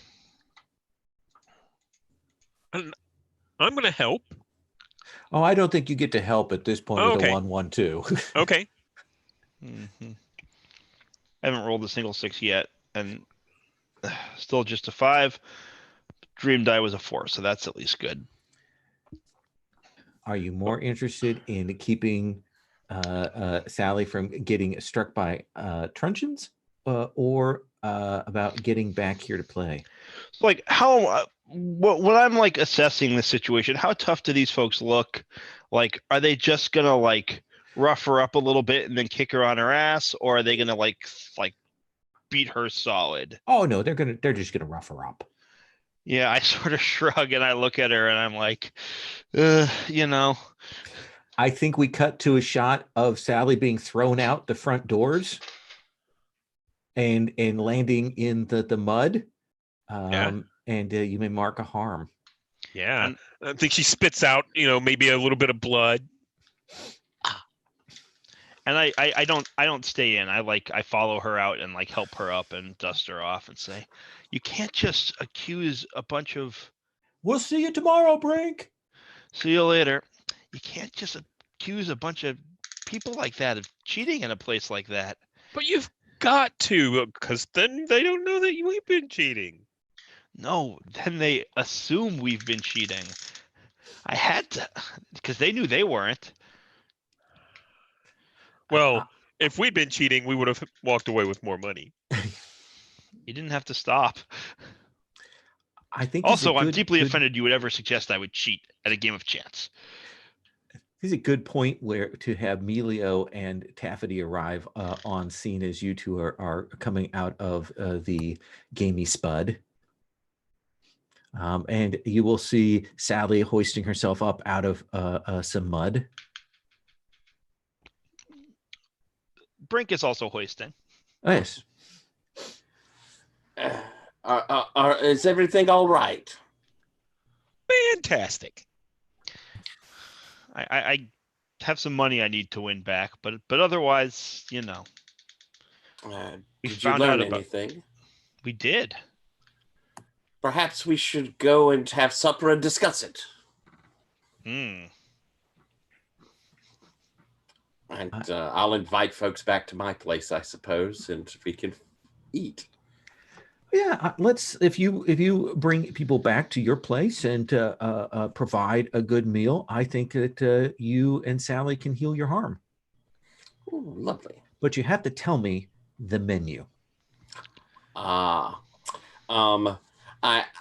tend towards starting with the cold dish. I like cheeses and the cured hams. Pastrami, primarily, it is the finest of the cured meats. And then it goes into a thick soup. Then, of course, there is the sandwich course, which comes with all good meals. I tend to work in, once again, the cured meats and cheeses. Mm-hmm. Afterwards, a nice roasted fowl of some sort. I'm not particular. Usually something like a marsh grouse, I would guess. And then to finish up and fill the little holes, there is a little tray of cakes and nibbly bits. It's a good meal. You're able to relax. You're able to get your jacket / cloak dried after having washed it a little bit there, Sally, and you all feel fairly refreshed.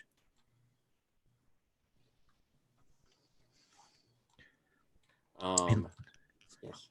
And so what is the post-dinner conversation? What's the plan for these wise fellows?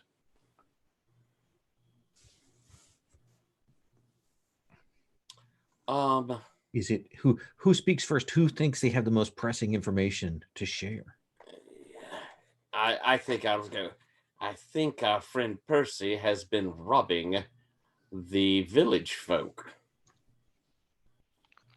Well, he's had some kind of a disagreement with Overhill. He apparently broke in. I believe Taffety spoke with a cat with some information about that, but broke into the widow.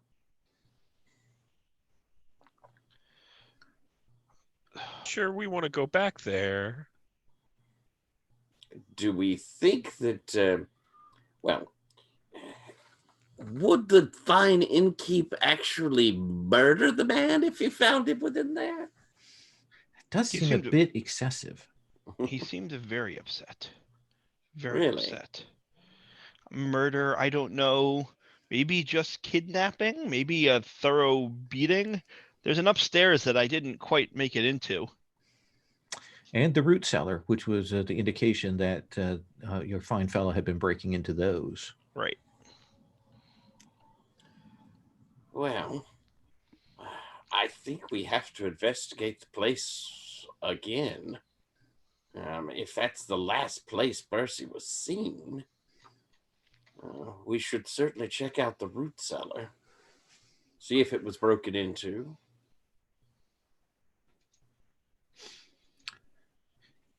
Shall we cut forward to post last call?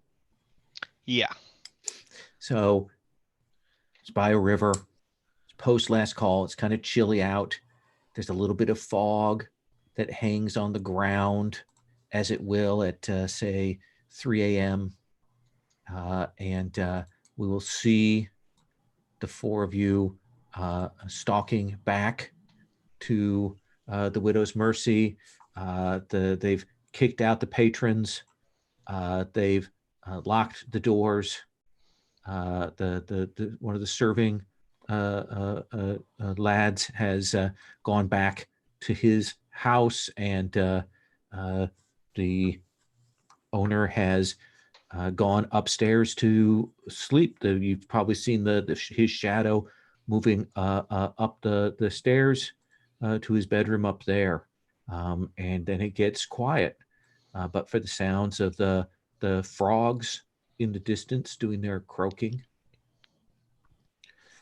And you can approach the Widow's Mercy, kind of wet ground. You're not that far away from the river, maybe 50 yards away, so it's still a little bit damp over here.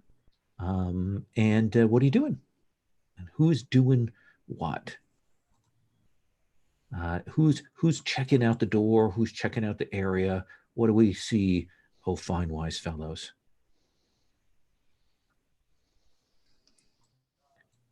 I think I've packed my pipe quite full, Mm-hmm. and I am spilling out a bitter black smoke. It is my intent to see if maybe there's some spirits around the place that would know what's going on in here. That seems perfect. So you are going to definitely use your dream die plus your base die, and then what do you think it goes with this for the communicating with potentially the dead? Communicating with the dead.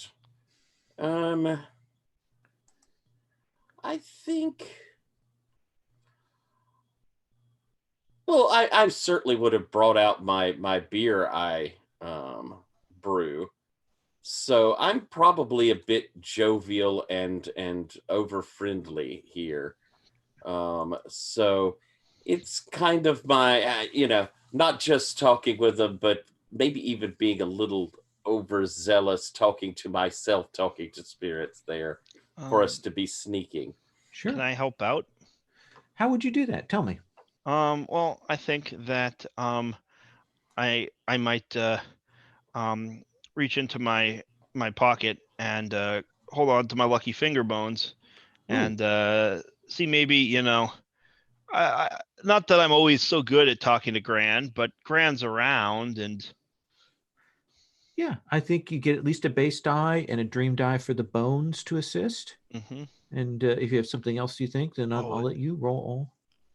No, I think that's Okay. I think So that's 2 dice for you, 3 Yeah. dice for Emilio. I got a 6. Look at you. And let's have Brink roll the 2 dice. It's a pair of 3s. Okay. There's always a chance if you roll double 6s for really good stuff to happen. Right. Or the But- dream. Also, I would need to make a dream roll if that was higher, right? So that. Mhm. Yes. So I think you will hear in the distance, closer towards the river, you'll hear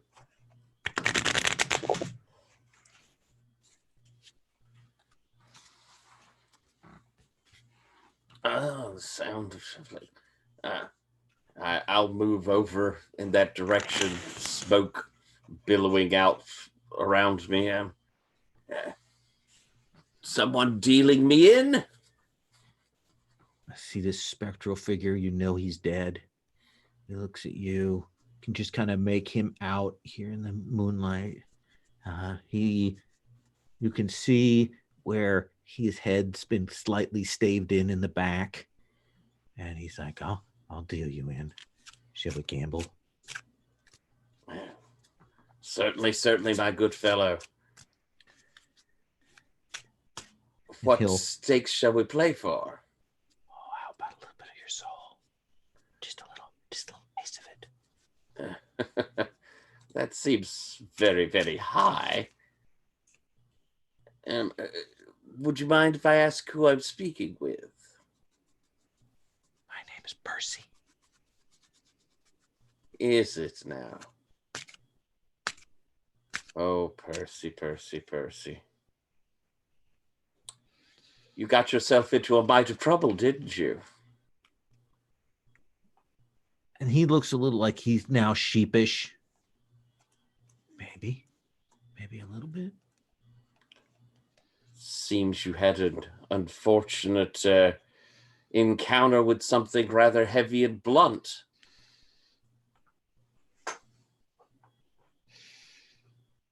He's got something down there. Did he do this to you? Yeah. What's he got down there? I don't know. There's another door in the root cellar. It's hidden. Interesting.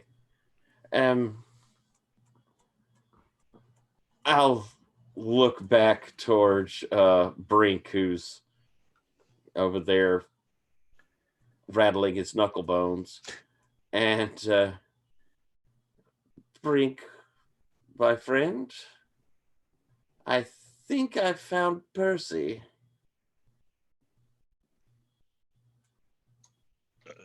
Great. So we're done. Well, ladies, apparently, is it over? It's not Overstreet. What's his name? It is Undertree. Undertree. Undertree did this. Has apparently murdered poor Percy. And Unjustly. I did nothing to deserve it whatsoever at all, in any way, shape, or form. Completely unjustified. well, I wouldn't go that far, but Listen to me. yes. Maybe a sausage, just something. Just from now on. Give me a little something. Of course, lad. And I'll pull out my flask and hand over a drink. And he will take it and like get that little imbibe of the alcohol, and there'll be that thunk as the flask falls, and his spirit kind of dissipates. At least for this evening, satisfied. So I don't see why we need to do any more. We tell the widow. She can speak to Overtree and retrieve the body, and if the sheriffs need to do something, if the sheriffs need to do anything, the sheriffs can do something. But Apparently, no... Undertree does have a rather secrety room hidden away down there that, well, it made Percy willing to risk his life to see what's in it. And I'm not sure the widow, she didn't seem like the nice, believing kind of sort. She might need to see the body. Well, she paid us already. We've done our duty.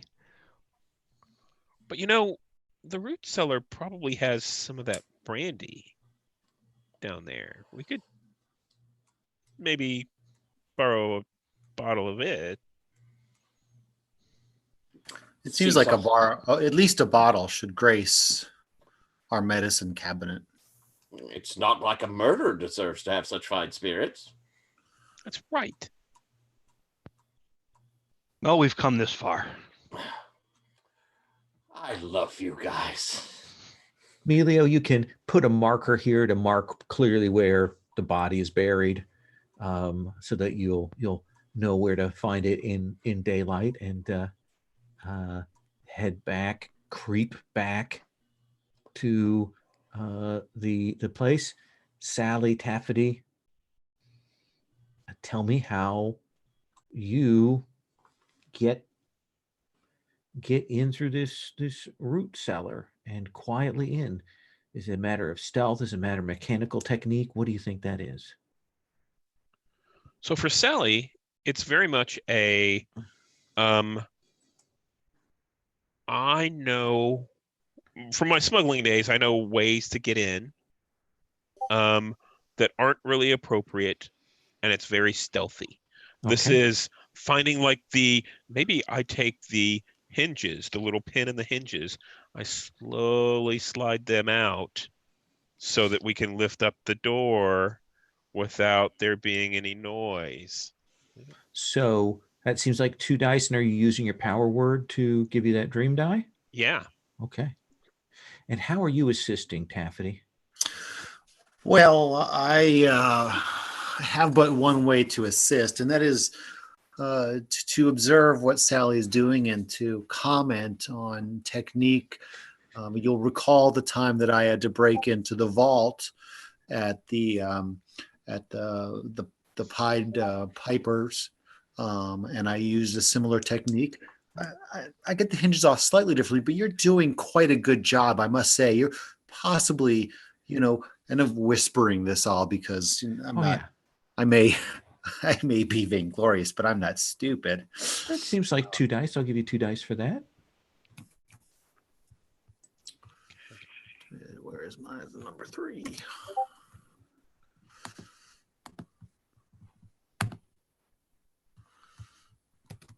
I got a 5 was my highest. And I got a 5 with my dream die. Yeah. So I think you guys will get this off, and you will all creep down into that cellar. And there are casks down here. There are bottles down here. There's preserved meats and things down here. It is that fine larder.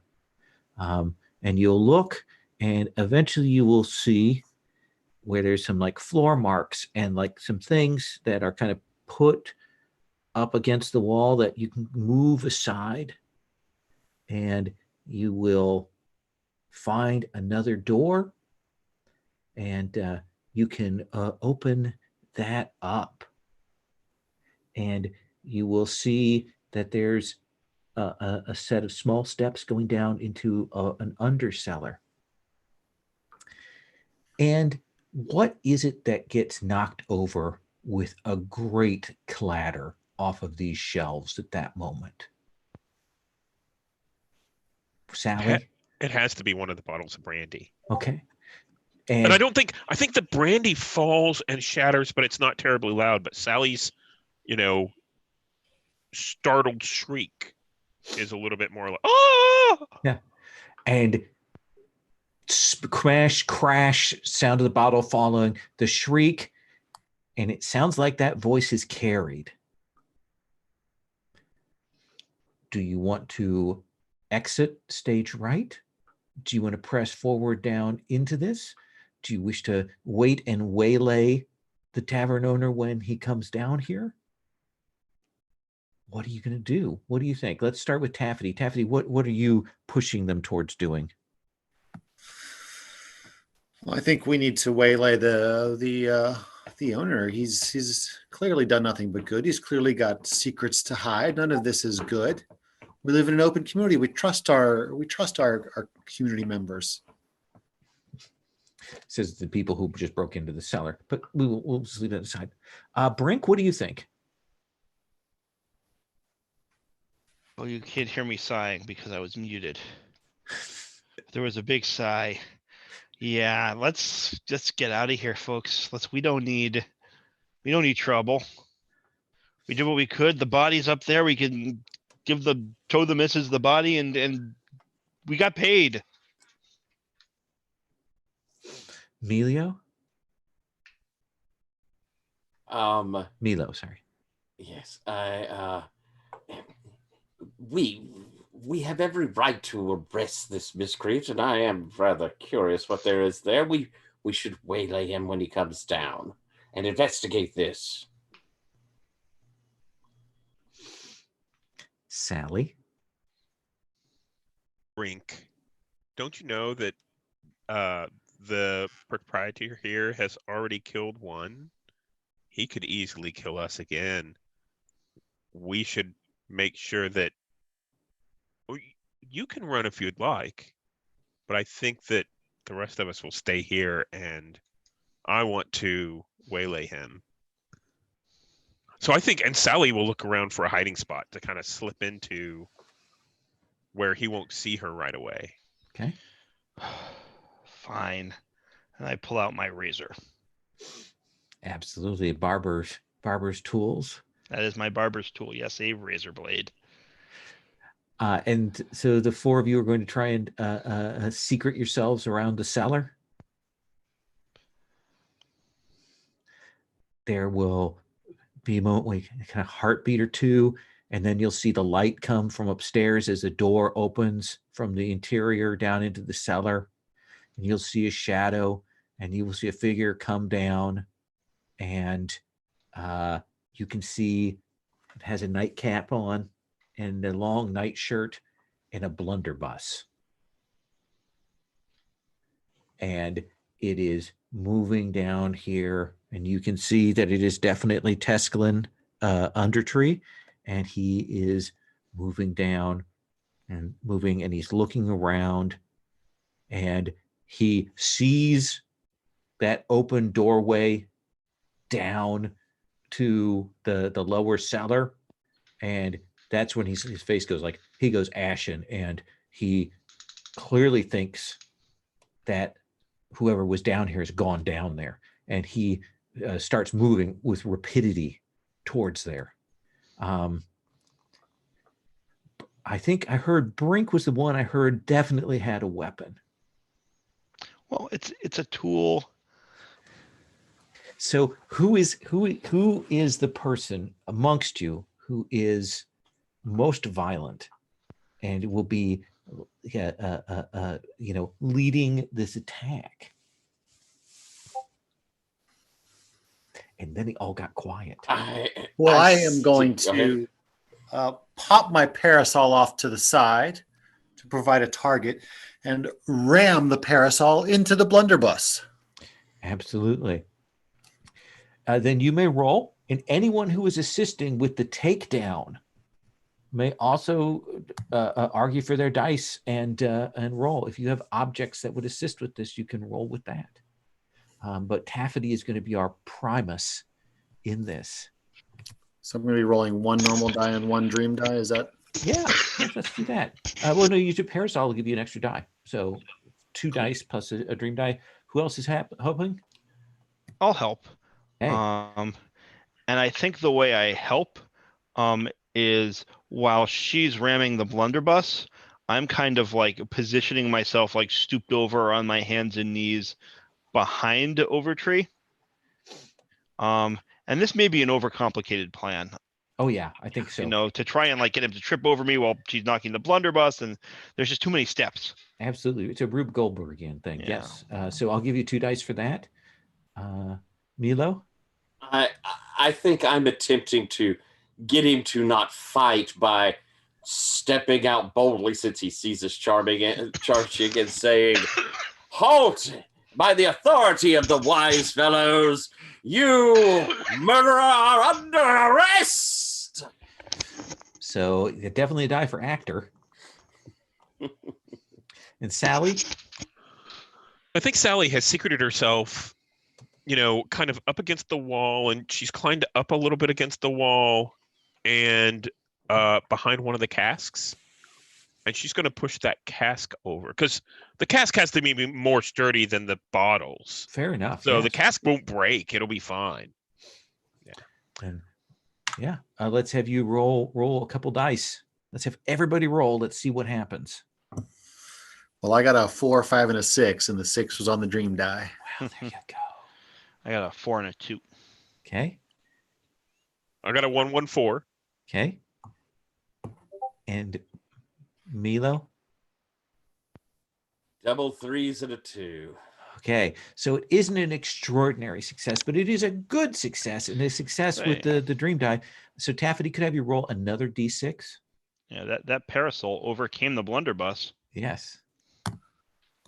I actually rolled a 1.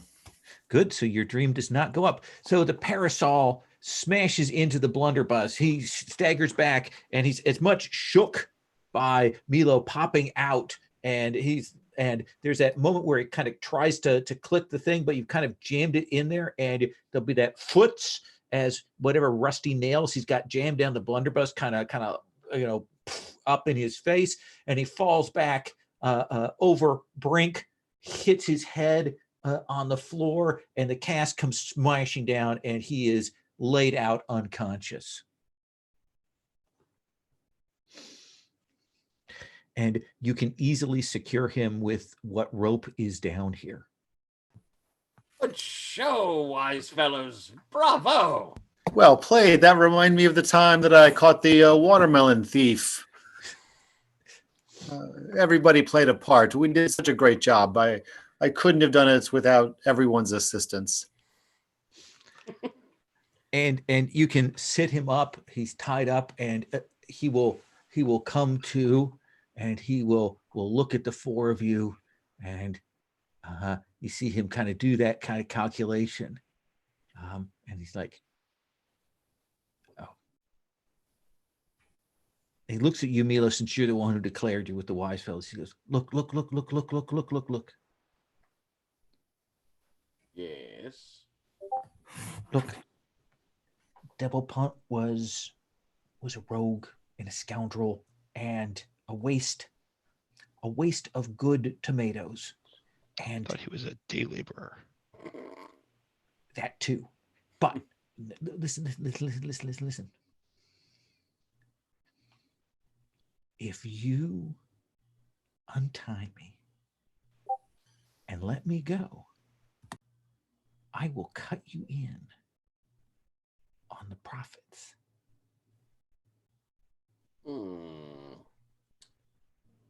What's downstairs under tree? 3 months ago, I'm out by the river doing a little bit of night fishing, catching some frogs, catching some things like that. And I see this wooden white boat come floating down the river. And it comes floating up. And it's an enchanted elven princess. She's in this boat, right? Comes up. And she's in some kind of enchanted slumber. Like they pushed her down the river, slumber, whatever. That's how elves do things, okay? But she's crying in her sleep. Yes.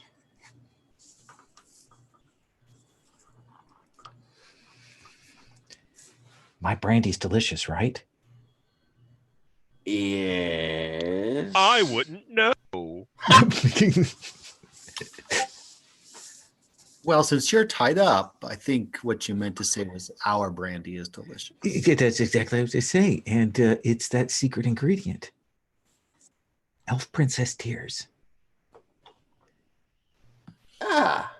How do you keep getting these tears? Oh, she just keeps crying. Ah. I suspect that maybe they sent her downriver for her true love to find her or whatever, but that'll happen eventually. That's how destinies work. I grab a handkerchief from my pocket and stuff it in his mouth. I don't think we need to hear anymore. I think you may be right. Elves have a habit of coming to retrieve princesses, and they can be quite miffy about this sort of thing. Their swords are very sharp. I'll look to Sally and Taffety. I think we probably should turn him in, don't you? Oh, yes. Yes, if elves were going to come looking in a village somewhere for a princess, it would be best to look in a different village. Also, maybe open that door and We should bring the princess up here, cut the get princess the sheriff, loose. and get the sheriff and set her free down the river. Perhaps in a different order. And we should confiscate all of this brandy that's here, because it's best for there not to be evidence of an elven princess being here in the first place. And certainly not that no evidence of hobbits having exploited that princess. Exactly. We should definitely put these in our medicine cabinet where the elves will not find them. Oh, yes. I imagine there's a montage of you getting the elvish toboggan out of this basement, loading the sleeping elvish princess, the four of you hauling it out, back up the stairs, getting it down to the river, pushing it out. Several loads of the brandy being confiscated and delivered in various places and hidden away before you go and get the sheriff and bring them here and let them do the what's all this then for you. So let's cut to the scene where you inform Agnes Devilpunt of what has occurred. You've gone back. When the scene comes in to see the four of you in that room there, the sheriff has been informed. We can see there are bottles everywhere, tucked under cushions, hidden in the shelving, all over, and Double Punt's like, so what happened to my husband? Well, it would seem he fell in front of a blunderbuss after it had been fired. And who did this deed? Underhill. Well, I'm sorry, Undertree. And all right. And he's been arrested. Well, all right then. I guess you get the other half of the potatoes then. And she will pull out another bag of potatoes, and she will slump them down on the table for you, and she will drop a few coins. You can tell that there is not one bit of sorrow or regret in her at the news of her husband's passing. But just that it's confirmed that she doesn't have to worry about him coming back, some weeks down the road. Madam, I would suggest maybe asking a magistrate if you're owed certain damages. I mean, you have lost a bit of a husband. The sadder one looks, the easier it is to get those damages. That's true. True sorrow would really go a long way in front of a magistrate. What's the term for compensation for someone who's been killed unjustly? Is it a weregild? Weregild. Yes. All right, you wise fellows. Despite what everyone says, you seem like you're reasonable people. Yes, you should all listen to them slackers. And she will gather herself. She will thank you with having given her that piece of information, and she will say, "I will tell everyone that I know about you." Thank you, madam. We'll head out. Well, folks, I would say that we're up for a bit of the Tear of the Princess, and I'll begin pouring drinks. And I think that's where we will cut. We will take up next week with another investigation with a little more speed. I hope that was okay. Do you mind doing a quick stars and wishes just so I can check in? Wishes would be anything you definitely want to see for next time, or anything you had questions about, and then stars being things that you liked. We'll go around and do the wishes first. Tyler, anything you want to say wishes wise? I would say I kind of wish, now knowing the system, I love what I made for the character. I don't know if my things I picked for him are as actionable, but I like what the character is enough that doesn't bother me over much. But you've got some space. If maybe next time if you want to add another previous work or something in there, I would have no problem with that. Since we're just kind of playing around. But it's a cute game. Okay. Anything else you want to say wishes wise? No, I think that's I'm enjoying it. Okay. Jesse, what about you? In terms of wishes, I'm thinking I'm thinking about this, like the particular pipeweed thing and like the special abilities that they grant you. And there are like the way I've been reading them is at base level, they're opening your mind to perceptions, and so you can use it. And then when you get to higher power, you can activate the very special abilities that they have. That's sort of, but yeah. No, absolutely. I think that makes perfect sense. Some of it is like the narrative effects, like per dream level, is not super clear to me. Right? That like each level, as your dream goes up, you're supposed to have like more insight somehow. And I think mechanically that's hard to do. And I'm like, I didn't necessarily feel that when I was using my dream die, here as my dream went up. And then just like the specific powers, right? Like it's hard to I need to want to be unseen by wild beasts and plants for this special power to be useful. Mhm. And just like over the course of a 1-shot or a 2-shot, which it feels like this game is designed for, it's like a lot to ask a GM to like have all of those situations, like to have enough of those situations come up that each one of the PCs gets to do that at like a certain point once their dream is above 3. Mhm. So like I like them. I think they're awesome. Like conceptually, they're really, really great. I feel like it's hard to get like I really want to get mine into play because it's cool. Yeah. And they're all cool. And I just think it's really it's hard to do.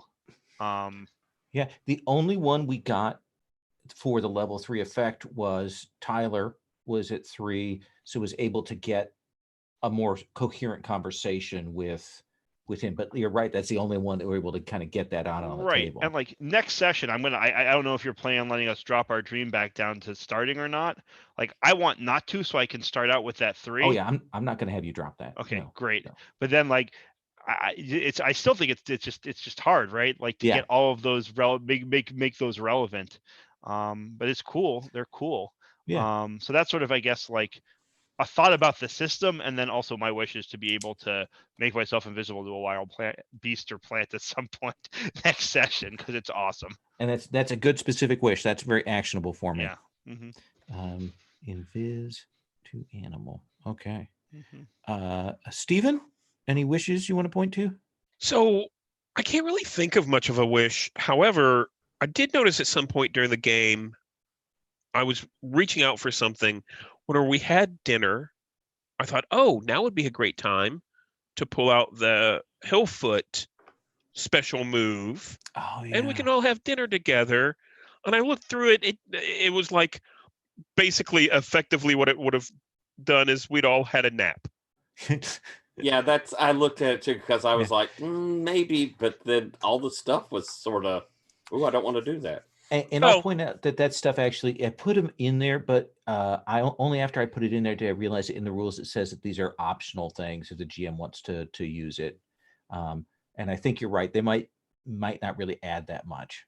Well, and that's exactly why I thought, well, I'm not going to do that. But it made sense thematically. It was like, oh, we should definitely have food here, and there should be a whole to-do about it. So, yeah. I feel like this is also like that, like the other thing, like the different weed powers too, in that like it feels like something you want to use in like a longer term kind of campaignish situation, but like because of the dream timer, like you're not gonna get there most of the time, even if this doesn't push you as hard as Cthulhu Dark does. Like what, 3-4 sessions is probably the most you can get out of this game. That makes sense. Yeah, I think you're right. Anyway, sorry to jump in on your wish, but I feel like there's like pieces of this game that want to be longer term, but it isn't quite. The GM would have to really think about how they want to manage that. Scott, anything you want to point to wishes wise? Well, my first wish has nothing to do with anything that happened tonight other than my own dice. And it's the same thing that happens when I play Trophy. I want to quit rolling ones when it's time to bump up my whatever the timer stat is. Like I'll sit there in Trophy rolling ones, rolling ones. And I did the same. My one time I got to roll my dream die, rolled a 1. But I agree with some of what Jesse said. It seems like it's bridging the gap between some kind of more traditional long form abilities and things that are valuable in a kind of off the cuff game. And then it feels to me like that makes a heavy lift on you, or forces us, like I've kind of forced the cat in there because I was like stumbling for ideas. I was like, well, I don't know, let's just go. I thought the cat thing was great. I thought that right. was great use. Yeah. So we've all got to kind of stay on our toes to kind of be able to interject those. And I will have some time definitely between now and next week to be able to look and think about how we right, because what we have now. Yeah, absolutely. Stars, Tyler, anything you want to throw out? Like I say, I did enjoy the game. I think the game's interesting. I love its concept. Yeah. everybody had such strong, cool characters. You know, I could star each and every one of you, but Daphne was really neat. You were really neatly over the top with her. She was wonderful. I thought that was super, super cool. And Lowell, your voices were bleak tonight. I mean, it was really good, really, really good. Yeah, well, you know, you're the master, one of the people I consider master of voices, so I have to up my game when you're playing, I will admit. So, Jesse, anything you want to point to stars wise? I mean, I love all the characters in terms of like I love the tools the game gives us to make those characters. Like all of this stuff is just real good. Like the jobs, the fatal flaws, the specials, the words, like it's beautiful. Yeah. It like evokes the setting gorgeously. It like you and I feel like everyone all together, like collaboratively, like really sort of pulled, like it felt like a halfling village. We felt kind of like, the one thing I'll say is that like I felt like this is, I think, like Milo especially, I felt, although this really everybody, I don't know why I felt the need to like going for that like Wodehouse kind of vibe. I wish I could be as funny as Wodehouse. Like I think I end up being, if I lean towards Dude, Where's My Car, it's because I feel like that's a level of humor I can hit. But like everyone was funny, and the game gave us the tools to play these characters and live in this world really effectively, and it's great. I really like that piece of it is amazing. And in fairness to yourself, Jesse, Woodhouse got to sit down and think about all of his lines. Fair enough. We're coming up with them off the cuff. True. And I will say, I thought your dialogue and interactions and the things at the card table taught that was very good. That was a high point. Stephen, anything you want to say stars wise? So I think that just like what Jesse said, that all of the pieces of the game are very, very good, with all the different flaws and work specials and all that kind of stuff. But I think they were put into the hands of people who really knew what to do with them, because it really came out really, really well. I have to admit that during our break, I went back and I told my partner Lisa, I was like, after we started playing this game, now I want to go out and smoke a pipe and have sausage and all that kind of stuff. So yeah. Awesome. Scott, I'm going to give you last word. So I only like to do 1 star, just so that I don't go around the table. And actually, Tyler kind of stole it, but Lo, your voices were on point. It really made everybody feel like they were different. I'm not great at doing voices myself. I basically have the over-the-top version of Scott and the not over-the-top version of Scott.